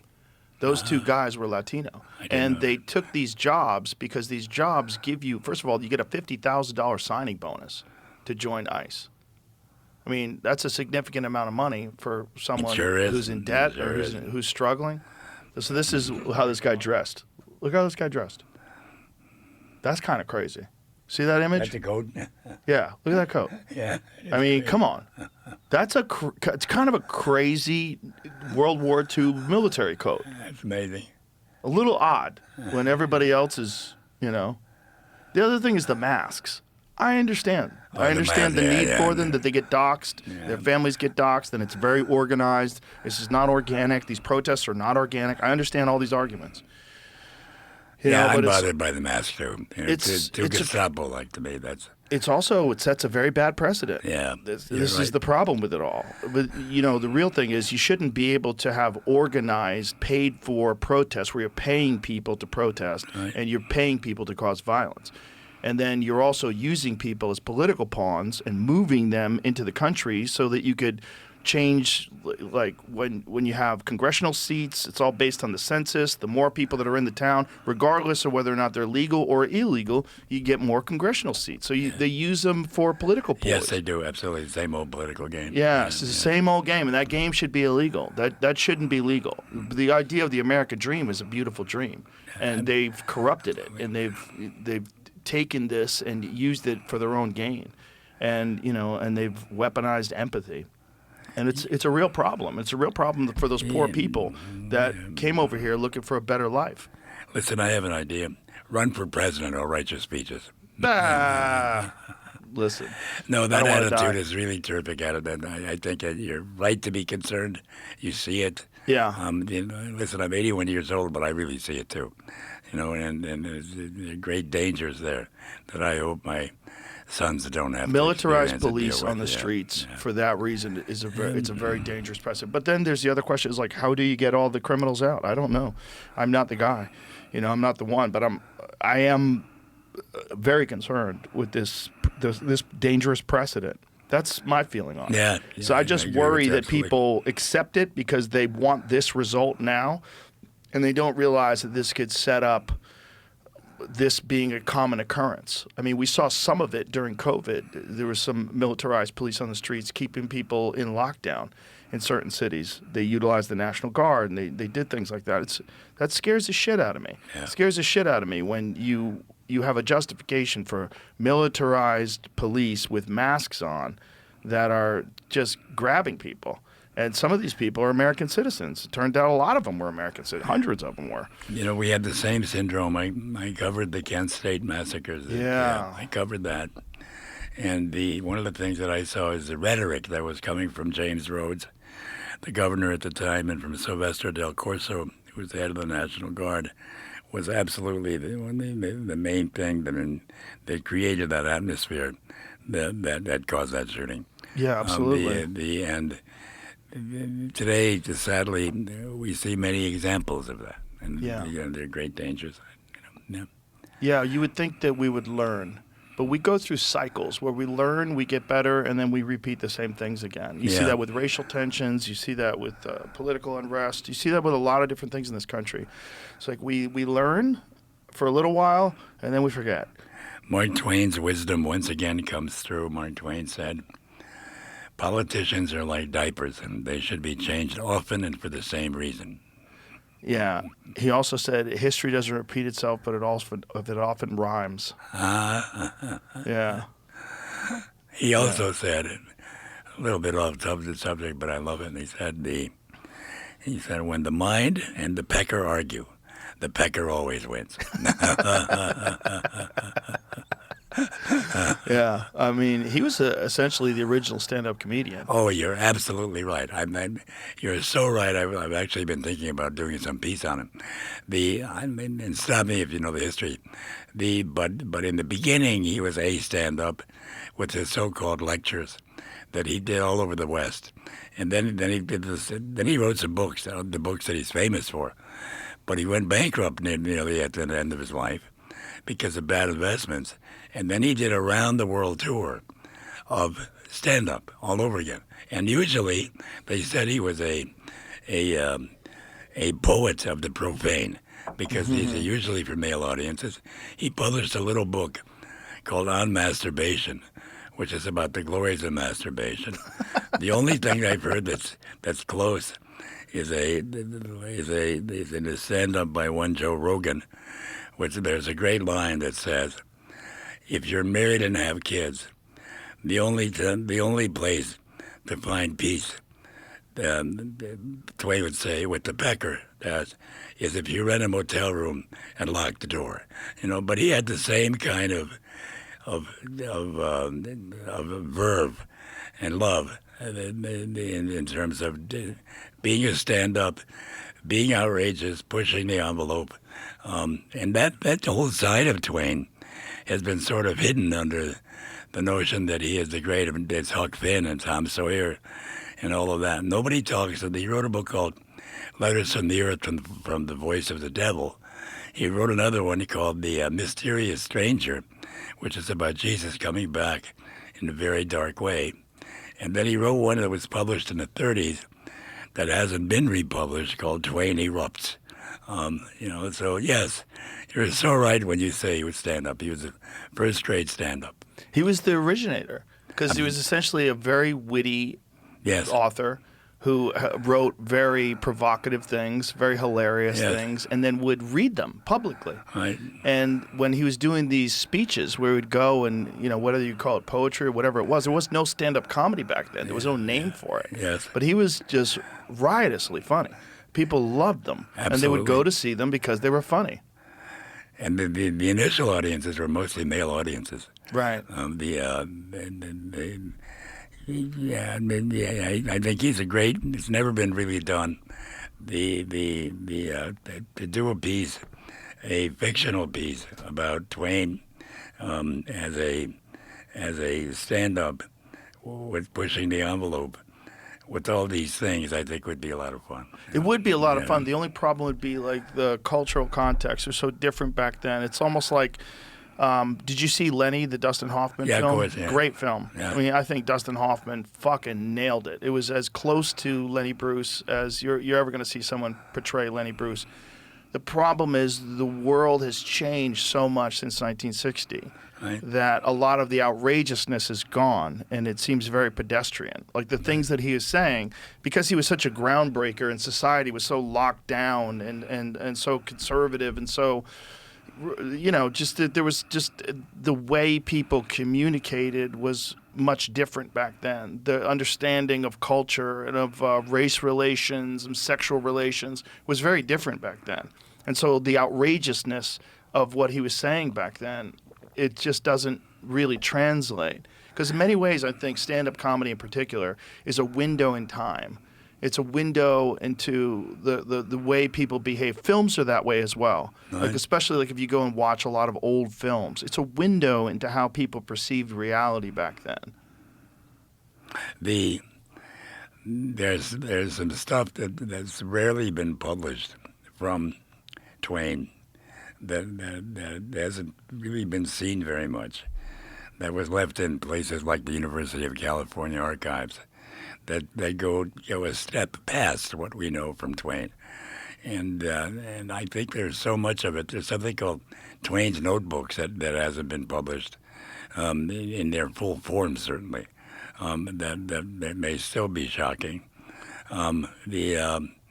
And I mean, I'm still playing with it because I'm reading and all of that. But even if I never do, it's so much fun reading about him and his life because he was such an interesting character. Well, I hope you do write something about it because it would be great for people to see and to get an understanding of him. Because I think a lot of young people, particularly today, just think of him as an author. Yeah. Just think of him as the guy who wrote Tom Sawyer. Tom Sawyer, he's been pushed into being almost a kid's writer. Right. Yeah. Speaking of stand-up, I want you to know, and I don't think you know, did you know that Sam Kinison dedicated a CD to me? Did he really? Sam Kinison, one of his last CDs was called Leader of the Band, BANNED. Right. And at the flip side of the CD, he thanks a bunch of people, Ring A's Off and record people and all of that, and then also Sly and Sean Penn. And then after all of that, in larger letters than the others, he says, and a very special thanks to Joe Eszterhas for writing his letter to Michael Ovitz. That's amazing. Amazing. What letter did you write to Michael Ovitz? Michael Ovitz was the top dog agent in town, running CAA, and I was leaving CAA because my best friend and the rabbi in the business was an agent named Guy McElwain, who had been running Columbia, became an agent again. So I was leaving CAA simply because of my love for Guy. And I went in to see Ovitz and said, I'm leaving the agency. And Ovitz said, if you leave the agency, then my foot soldiers who go up and down Wilshire Boulevard will put you under the ground. Oh, Jesus. What the fuck? You know, so I thought about it for a couple of weeks, and Jesus. I wrote him a letter, which essentially said, fuck you. You know, I'm leaving. I'm going back to the person who started me in the business and the person I love. And it turned into a major controversy with headlines all over the place. And all Put you that. under the ground is strong words. Oh, man. There was a producer named Bernie Brillstein. I know Bernie. He wrote Yeah, I his knew own Bernie. memoir years later, who said those exact words had been used to him as well. Wow. Yeah, so and you know what? As time went on, it became obvious that the whole controversy with Ovitz really hurt him, because other people had been threatened that way, and he had a reputation for that, and he actually was out of the business, not much past that. But the notion of Kinison, I love Kinison's work. The notion of Kinison, when I saw that thing, I was overwhelmed. He was one of the greats. He was one of the greats, absolutely. One of the greats, and I still maintain that for like a period of 2 or 3 years, he was the most profound and revolutionary stand-up comic ever. Yeah, I agree. He came out of nowhere. He was so different than anybody else. You know, I was introduced to Kinison by a girl that I work with. I was working at a gym called the Boston Athletic Club in South Boston. And it was a girl that worked at the front counter who was hilarious. She was a volleyball player. She was a really hilarious girl. And she told me about Kinison and reenacted one of his bits in the parking lot of the club. Told me what she saw on TV about. He had that bit about homosexual necrophiliacs paying money. Right. She's on her stomach, laying on the. She was so funny. She was on her stomach in the parking lot, going, "Oh, life keeps fucking you in the ass even after you're dead. It never ends. It never ends." And I was laughing so hard that I couldn't wait to go out and get that videotape. And I got that videotape, and I was only 19 at the time. I had never even thought about doing stand-up yet. But that was like one of the first times that I was like, oh, this is stand-up? Oh, yeah. Like, I didn't know that this was stand-up. I thought stand-up was like, did you ever notice? Like that kind of stuff, like you'd see on the Tonight Show with Johnny Carson. I had no thought ever that this wild shit was stand-up. And, you know, credit to HBO, because before then, you would never be able to see that kind of comedy. The only way you'd be able to see it is in the movie theater. It'd have to be like Richard Pryor, Live on the Sunset Strip, Right. which predated that by a few years. And no one had any understanding that there was this kind of stand-up comedy out there. That this wild motherfucker who used to be a priest, he used to be a preacher, Yeah, I know. Yeah. and he comes to L.A.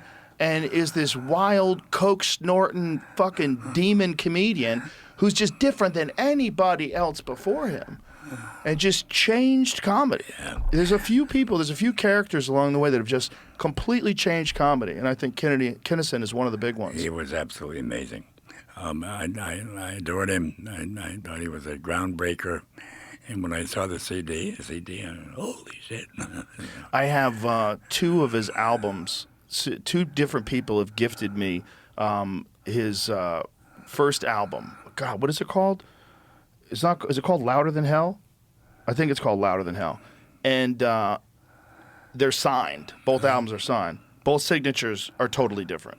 So I don't know which one's real or if either one of them are real. And that's the problem. Like, people buy stuff off eBay. They want to give you a nice gift.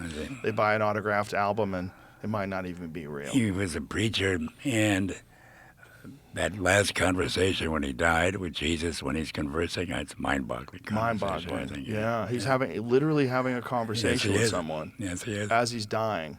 Yeah. But it's obviously Jesus. It's a Jesus figure. I mean, is it my time? I mean, all of that. Right. Amazing. Especially amazing considering where he came from, what he went through, what he did with comedy, and then that ending. Yeah. There was a movie made, wasn't there? But it wasn't very good. I don't know. About Kinison? Yeah. I don't know. I think I was for a while I was thinking about that too. I have a problem with reenactments of a guy who is that profound. Oh yeah. Like someone's playing him. You know, it's like I agree. I try not to watch because it's just the actual work of the guy. Like going back and watching his HBO special and watching his stand-up appearances on Letterman and listening to his first album. The first album I listened to, I was like, Jesus Christ, this guy's incredible. It was just so different, so crazy. And, and he was the first guy that was like open about doing cocaine, like open about partying. I mean, he was a wild boy. It reminds me, I'm sorry, Hunter, in terms of being wild about coke. My first story when I was at Rolling Stone was a piece about narcotics, corrupt narcotics agents, and as a result of the stories, the guy who was the head of the narcotics agency in the state of California had to resign, and as a result of that, I started getting plastic baggies full of coke at Rolling Stone from the various dealers who appreciated my work. Now, whenever Hunter was there, I would present him with the bag, and he would go, "Holy fucking Christ, you're getting these from people." It's one of the things that solidified our friendship. That's hilarious. That I would hand it over. And that was back when cocaine was actually cocaine. Yeah, exactly. Yeah. It wasn't stepped on. You didn't get fentanyl. You didn't have to worry about dying of an overdose. It was the only drug besides smoking dope that I really, really enjoyed. I said I tried acid once, and another had to hold on to me because I was so freaked out. I can only imagine. When I watched Showgirls, I was like, whoever wrote this was doing coke. That was like literally one of the first things I've said. I've always said that's like one of the heights of cocaine movies. Not anymore, but certainly the memory of it was influenced. There. Absolutely influenced by cocaine. The Tarantino also really loved Showgirls. It was a wild movie, and I remember, because it was that girl. Was her name Elizabeth Berkley? Elizabeth Berkley, who was from Saved by the Bell, right? So she was like this America's sweetheart from this really nice sitcom, and then all of a sudden, she's half naked and she's a showgirl, and it's like, whoa. And she's having an affair with Paul Verhoeven, right? Who's moved out with his wife and is living with Elizabeth Berkley, right? So crazy. No, crazy. Yeah. Jeez Louise. Crazy. Wild times, right? Absolutely fun, really fun. Jimi Hendrix story, because he's the Jimi Hendrix experience, and I wondered whether he had any kind of a Godfather impact on the Joe Rogan experience. Oh, 100%. I stole the name from Jimi Hendrix. Jimi Hendrix story. 100%. I mean, when we first started doing the podcast, I would always listen to Voodoo Child on the way to the Comedy Store. I'd listen coming over Laurel Canyon. That was one of my favorite. That and Whole Lotta Love. Those were my 2 favorite songs to listen to on the way to the Comedy Store. I had like a soundtrack that I listened to get myself psyched up for shows. You'll love this story then. Okay, I'm a reporter at the Plain Dealer, and all of our editors barely know about rock and roll. And as I said, I've loved it all my life. And when Hendrix came around, I loved his work. And he's in Cleveland and for an appearance, and the fucking Cleveland cops have gone crazy, and they're saying that this caused a riot and it's obscene and all of that stuff. And I asked to go up to my city editor and tell him I'd like to interview Hendrix and cover his concert. So I do cover his concert, and it's jammed in the Cleveland Arena, and people are loving it. And I've set up a date to interview them the next morning at the Cleveland Hotel. Okay, so I show up the next morning, and I am the plain dealer reporter. I've got a tie on and a sport coat, and I go in. I think it's 9:30. And he's up, but he's barely up, and he's wearing shorts and a T-shirt, and his hair is. You remember his hair, but on this occasion there were a lot of beads and things in his hair as well, and it's totally scruffed up. And we talk about rock and roll mostly and his background, and the fact that he had been, I think, as a backup and as a kind of guitarist in the Ricky Nelson band that had been in Cleveland a couple of years before then. He'd done this pre-stuff before he went out on his own, and we get along. And we began smoking dope, of course, at 9:30, and by fucking 11:30, we both got the munchies. And he said, "Man, I'm hungry. You want to go to any place? I've got a car waiting for me downstairs."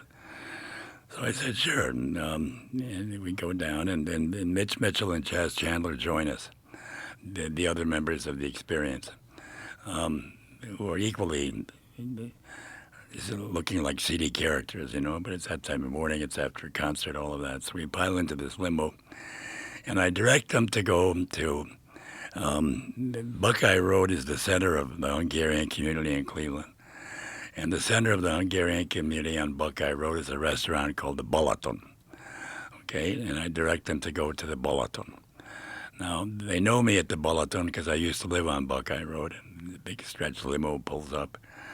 Plate glass window front, filled with old ladies with babushkas and guys very formally dressed. We get out in front of this place, and these Martians, 3 Martians, get out of the car, and I lead them in.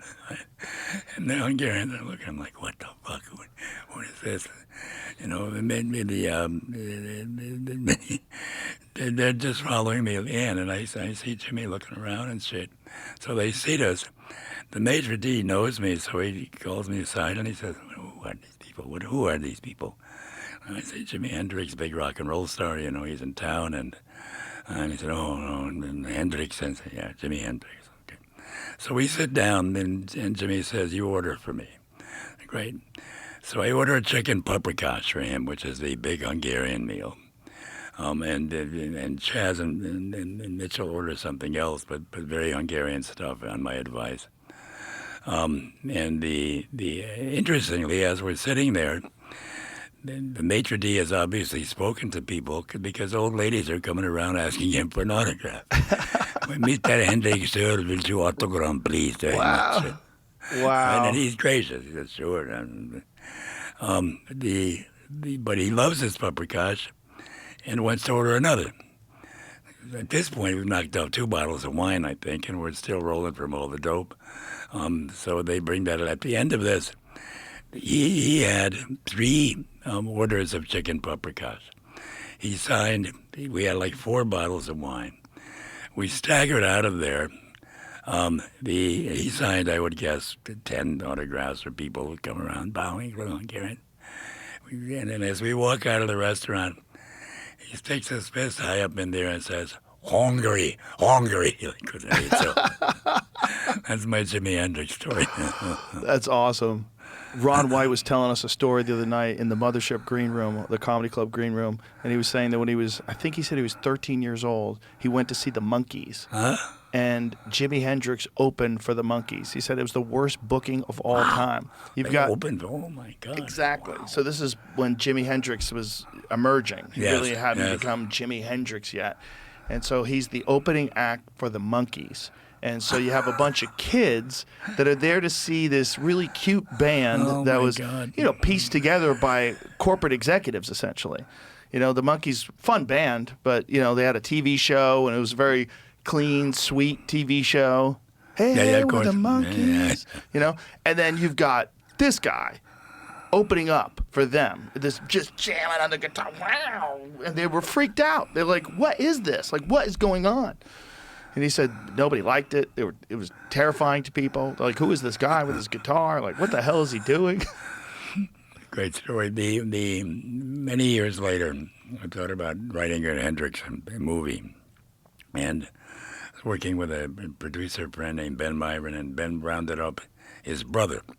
And we actually brought him to Malibu, and unfortunately we discovered that the rights were so screwed up in between relatives that there's never been a Jimi Hendrix movie made because people couldn't agree on the deal of any kind. But it still would be a terrific movie, I think. You know. Oh, it'd be a phenomenal movie. I believe there was at least one Was there Jimi Hendrix the bio? Yeah. docudrama. Wasn't there, Jimmy?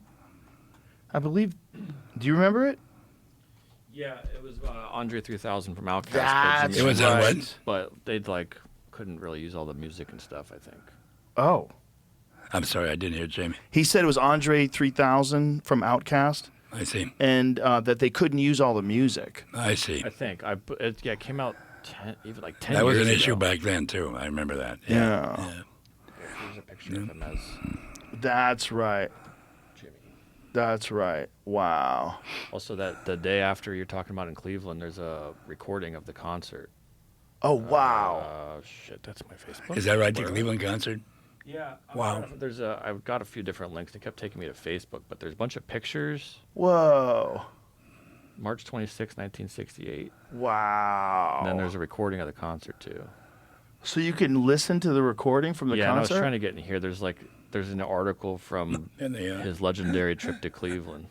Wow. But this was paywalled, so I couldn't get all the stuff behind it. Wow. Man. he was the nicest guy. I can imagine. Yeah, very nice guy. Just laid back. Wow. He was just insane. One of a... Not even one of a generation. One of one talent. I mean, to this day, if you ask most guitarists who's the greatest guitarist of all time, it's Jimi Hendrix. Yeah.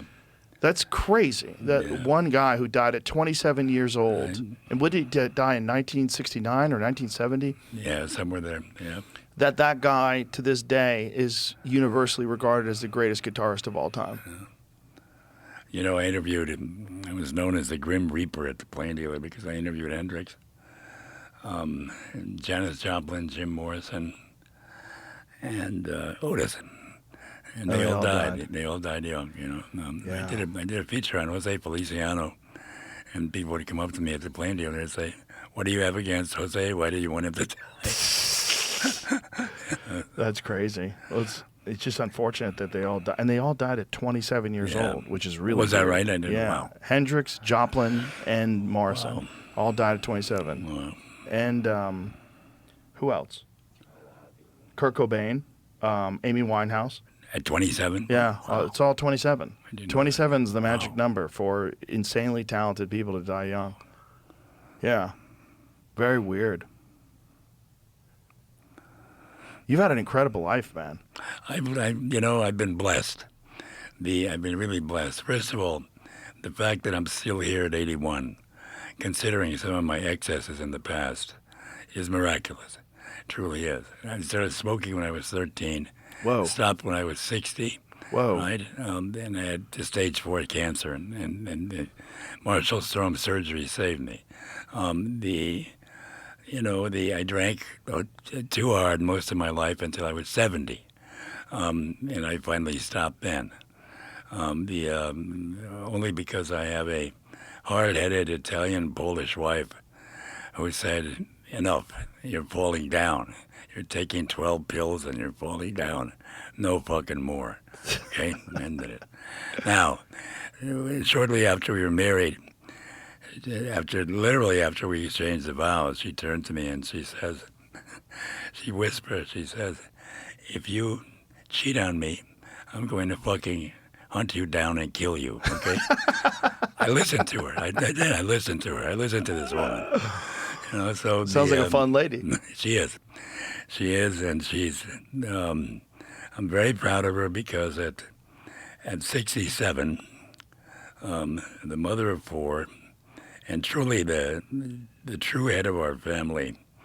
She's written her first novel, which is called Dark Church, and it's set in Dracula's Transylvania. Whoa. And it's a kind of gothic thriller.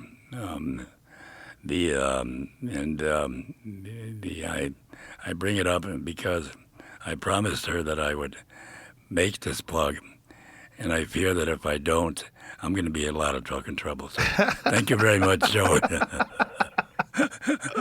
I love that when someone does something like that when they're in their 60s, just say, fuck it, something I've always wanted to do, let's do it. I think it's fantastic. Thank you.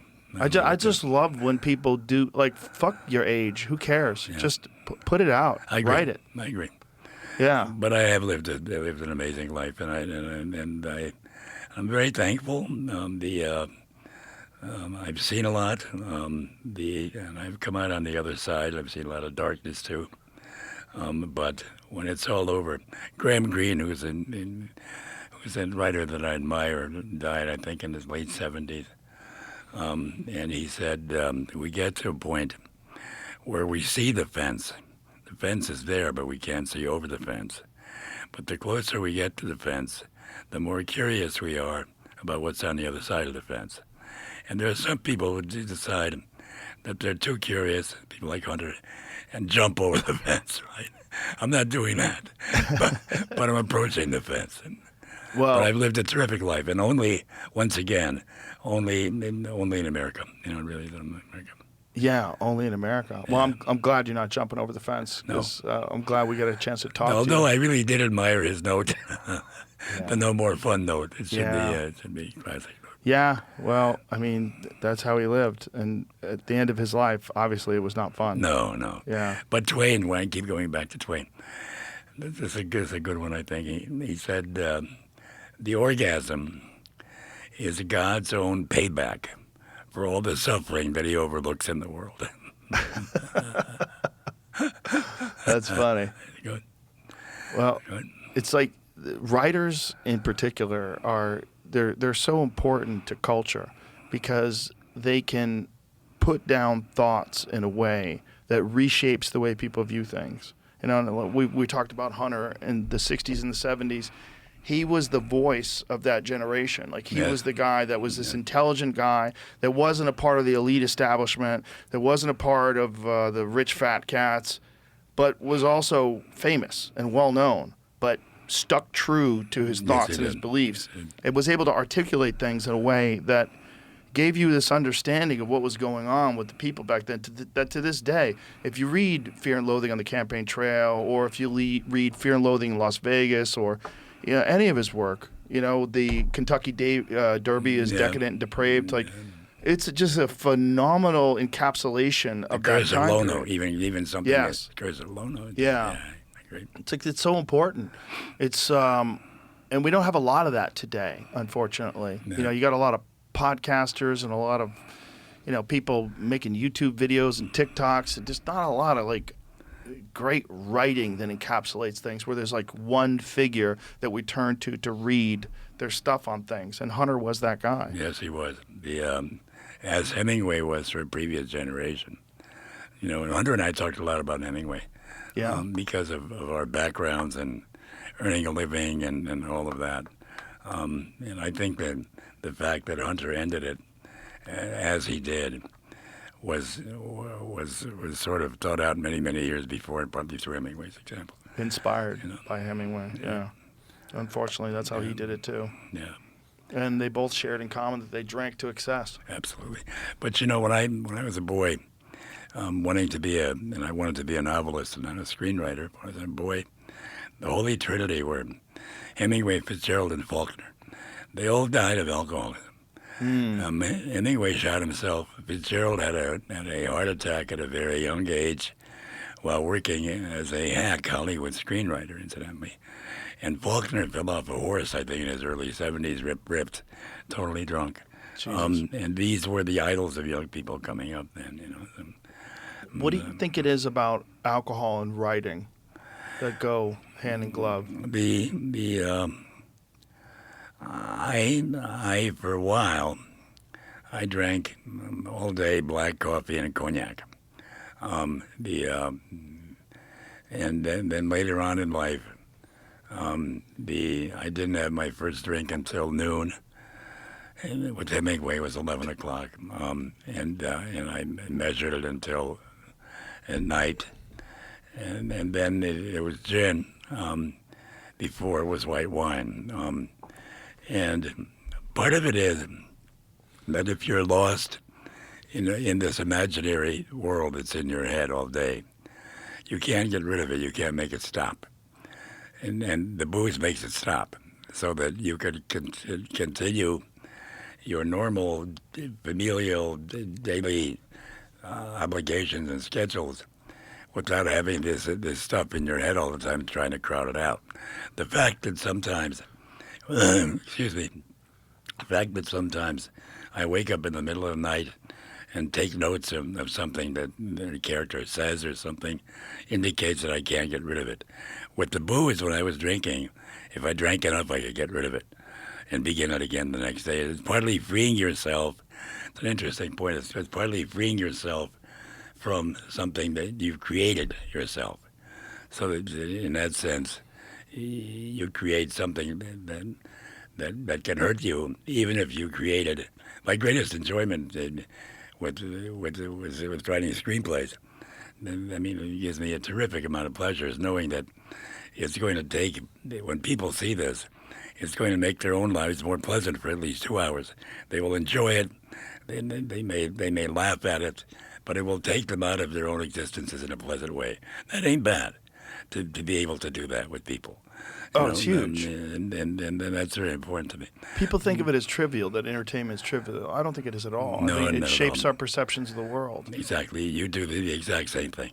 You make people's lives better by enjoying what they're watching.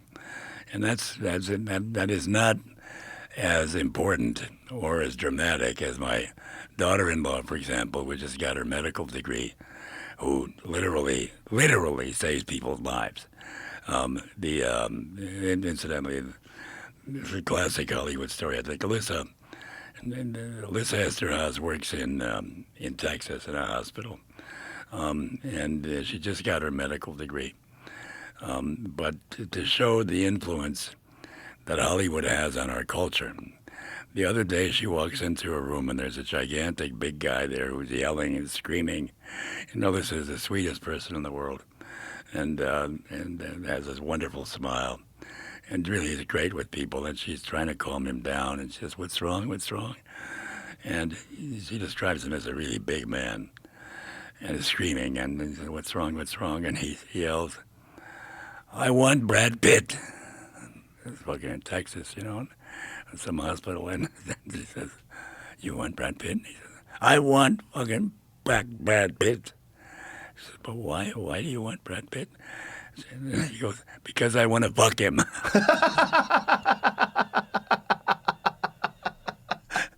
this sweet woman, That's hilarious. doctor, confronted her with this madman who wants to fuck Brad Pitt. But what more example do you need of the powerful effect of the culture on us, right? So when I write something, I don't want some guy to say, to see it and say, "This is the result. I want Brad Pitt." Nor do I want Volodymyr Zelensky to start a fucking war. Right. But I do want people to enjoy it. Right. That's hilarious. When you see, when you say that the alcohol silences the voices, Yeah. I always thought of it as the other. I thought of it as like alcohol releases people from their inhibitions and allows them to tap into this voice sometimes. I think that happens with some writers, but that's never been my problem.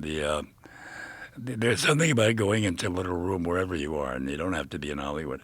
You can be anywhere. As long as there's a little room in the house you can escape to, and sit there quietly and make shit up that you think that people will enjoy. As long as that's there, that's all I really need. You know, now occasionally I will play music without stop on certain scripts. There's the same way with Leonard Cohen. I listen to him a lot, and Dylan, of course. I did a movie with Dylan, which was also a funny experience. But sometimes it's music. It's not Coke anymore. It's not cognac anymore with coffee. I drank so much coffee that finally one day we had to call an ambulance because I thought I was having a heart attack. And I just become allergic to it. It was just Fucking caffeine? Ambulance caffeine. Ambulance is driving me down to Marin General, and there's a traffic jam. There's construction, right? And they think I'm having a heart attack, and I jump out of the ambulance, and I run up to the guy with the hard hat. And I never forget, it says Brinkerhoff on it. His name is Brinkerhoff. And I'm yelling at him, I'm having a heart attack, you motherfucker. Get these guys out of the way. I'm dying, of course. Oh, my God. It's worse than the guy who wants to fuck Brad Pitt. Gets out of the way. Well, the crazy thing is just coffee after all the Coke and all the other craziness. Yeah, well, even that got, so I had to stop. I stopped the coffee as well. The years after I stopped it, I was in New York and I ordered a decaf espresso. There wasn't decaf, and I was up for 2.5 days without being able to sleep. So obviously, my system got totally screwed up. But got reset. Yeah, you lost your tolerance for it. But I never felt it inspired me. Now, with Basic Instinct, writing it, in the sun, in the Hawaiian sun, and of course, through all of this, it was nonstop smoking. 2-pack a day smoking, beginning with Lucky's and Marlboros and moving on to Gauloises, and occasionally cigars and pipe and all this shit. So I did do that, but I never felt that the Coke was inspirational. It was enjoyable, and it was fucking dynamite sexually, So and that also comes in handy. But it wasn't what fueled your writing. No, it I was never just felt that it did. recreational. Yeah, it was recreational. But nicotine did. Yeah, absolutely. Yeah, that's also Stephen King said that when he stopped smoking was one of the most difficult things that he ever quit. Like quitting the booze and quitting Coke and all that stuff was one thing, but quitting cigarettes, he said he really noticed the difference in his writing. Well, I went through that. I was warned after my cancer surgery by this army surgeon that I liked so much that if you smoke or drink, you're dead. You're dead. Understand that. And so I took it seriously. The drinking, my idea of not drinking at that point was switching from Tanqueray to white wine. And of course, that got out of hand after a while, too. Until Naomi jumped into the whole fray, so. And now you're completely clean. Never, totally, I've been for completely clean. Did this all line up with your conversion to Christianity? Yeah. Yeah. Yeah. Well, I needed Jesus of Nazareth's help seriously to be able to do all that. And I did a lot of praying, but I still believe in prayer, and I believe in worship with a group of people. There's a special kind of inspirational thing that I feel. Yeah, no, I agree with you. I think there's something about all those people collected together. Yeah. It's just like when you go to a concert and you feel the music with all the people that are enjoying the music. There's Exactly a similar right. thing that happens at a church. Very similar, absolutely. Well, we're meant to be together. We are tribal people, and we're meant to be together. And there's something about groups of people together, especially in a positive way, that unite us and connect us in a way that it's very profound. It's different than anything else. It's different than watching it on a screen. There's something about being in the presence of other people that are doing the same thing. Yeah, it's you can feel a vibe. Yeah. And the vibe it goes deep, and it's really inspirational. And when it's really working, I feel almost transported. I'm on a different level, and I feel myself being on that level, and it's wonderful. Yeah, and you can see all these other people experiencing the same thing. It's very transformational. It really, I always talk about the parking lot of church is like the best place on earth because everybody lets you go. Everybody lets everybody go in front of them. Everyone's kind. It works. That's what's crazy. Like the teachings of Jesus do work. Yes, like they if do. you follow them, you will be a better person. Yes, you will. But people are very cynical, and rightly so. They're very afraid of people manipulating them. They're very afraid of cults. There you go. You got your across right on you. Yeah. That's a nice one too. I like that. Thank you.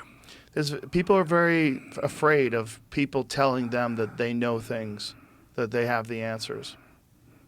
Yeah. I'm not afraid of that. Sometimes I'm skeptical of it, but it depends on where it's coming from. And sometimes, I don't know how you are, but sometimes I could feel something very special with someone who is talking about those kinds of things. You can feel the difference, and the difference between that and someone who's not genuine is very apparent. Yeah. You feel that as well. Like it bothers you. Like, I don't want to hear this guy talk about this. But you know what? If you have a shit detector, and you do, and so do I, if you have a shit detector, you can really feel that and pick it up. Yeah. Just block it out. Yeah, well, I think your shit detector works with virtually everything, and I think the audience gets it too. People. I agree. In terms of if my shit detector advises me to do something, I almost always do it. Yeah. Yeah. Yeah. Well, listen, Joe, it's been an honor having you in here. You're Joe, a real legend. It's been such a pleasure. You are truly. What you do is you have redefined the interview, and you made it into a very special conversation chat between two guys who think they'll like each other, and they talk for hours, and they're inspired, and they come out liking each other, and you do that to people, and I think that's a great gift. Thank you. I thank you for the Joe Rogan experience. Thank you for being here. It's an honor. It's an honor to meet you and an honor to have you on here, and I really enjoyed the conversation. It was awesome. Thank you. I did too. All right. Bye, everybody.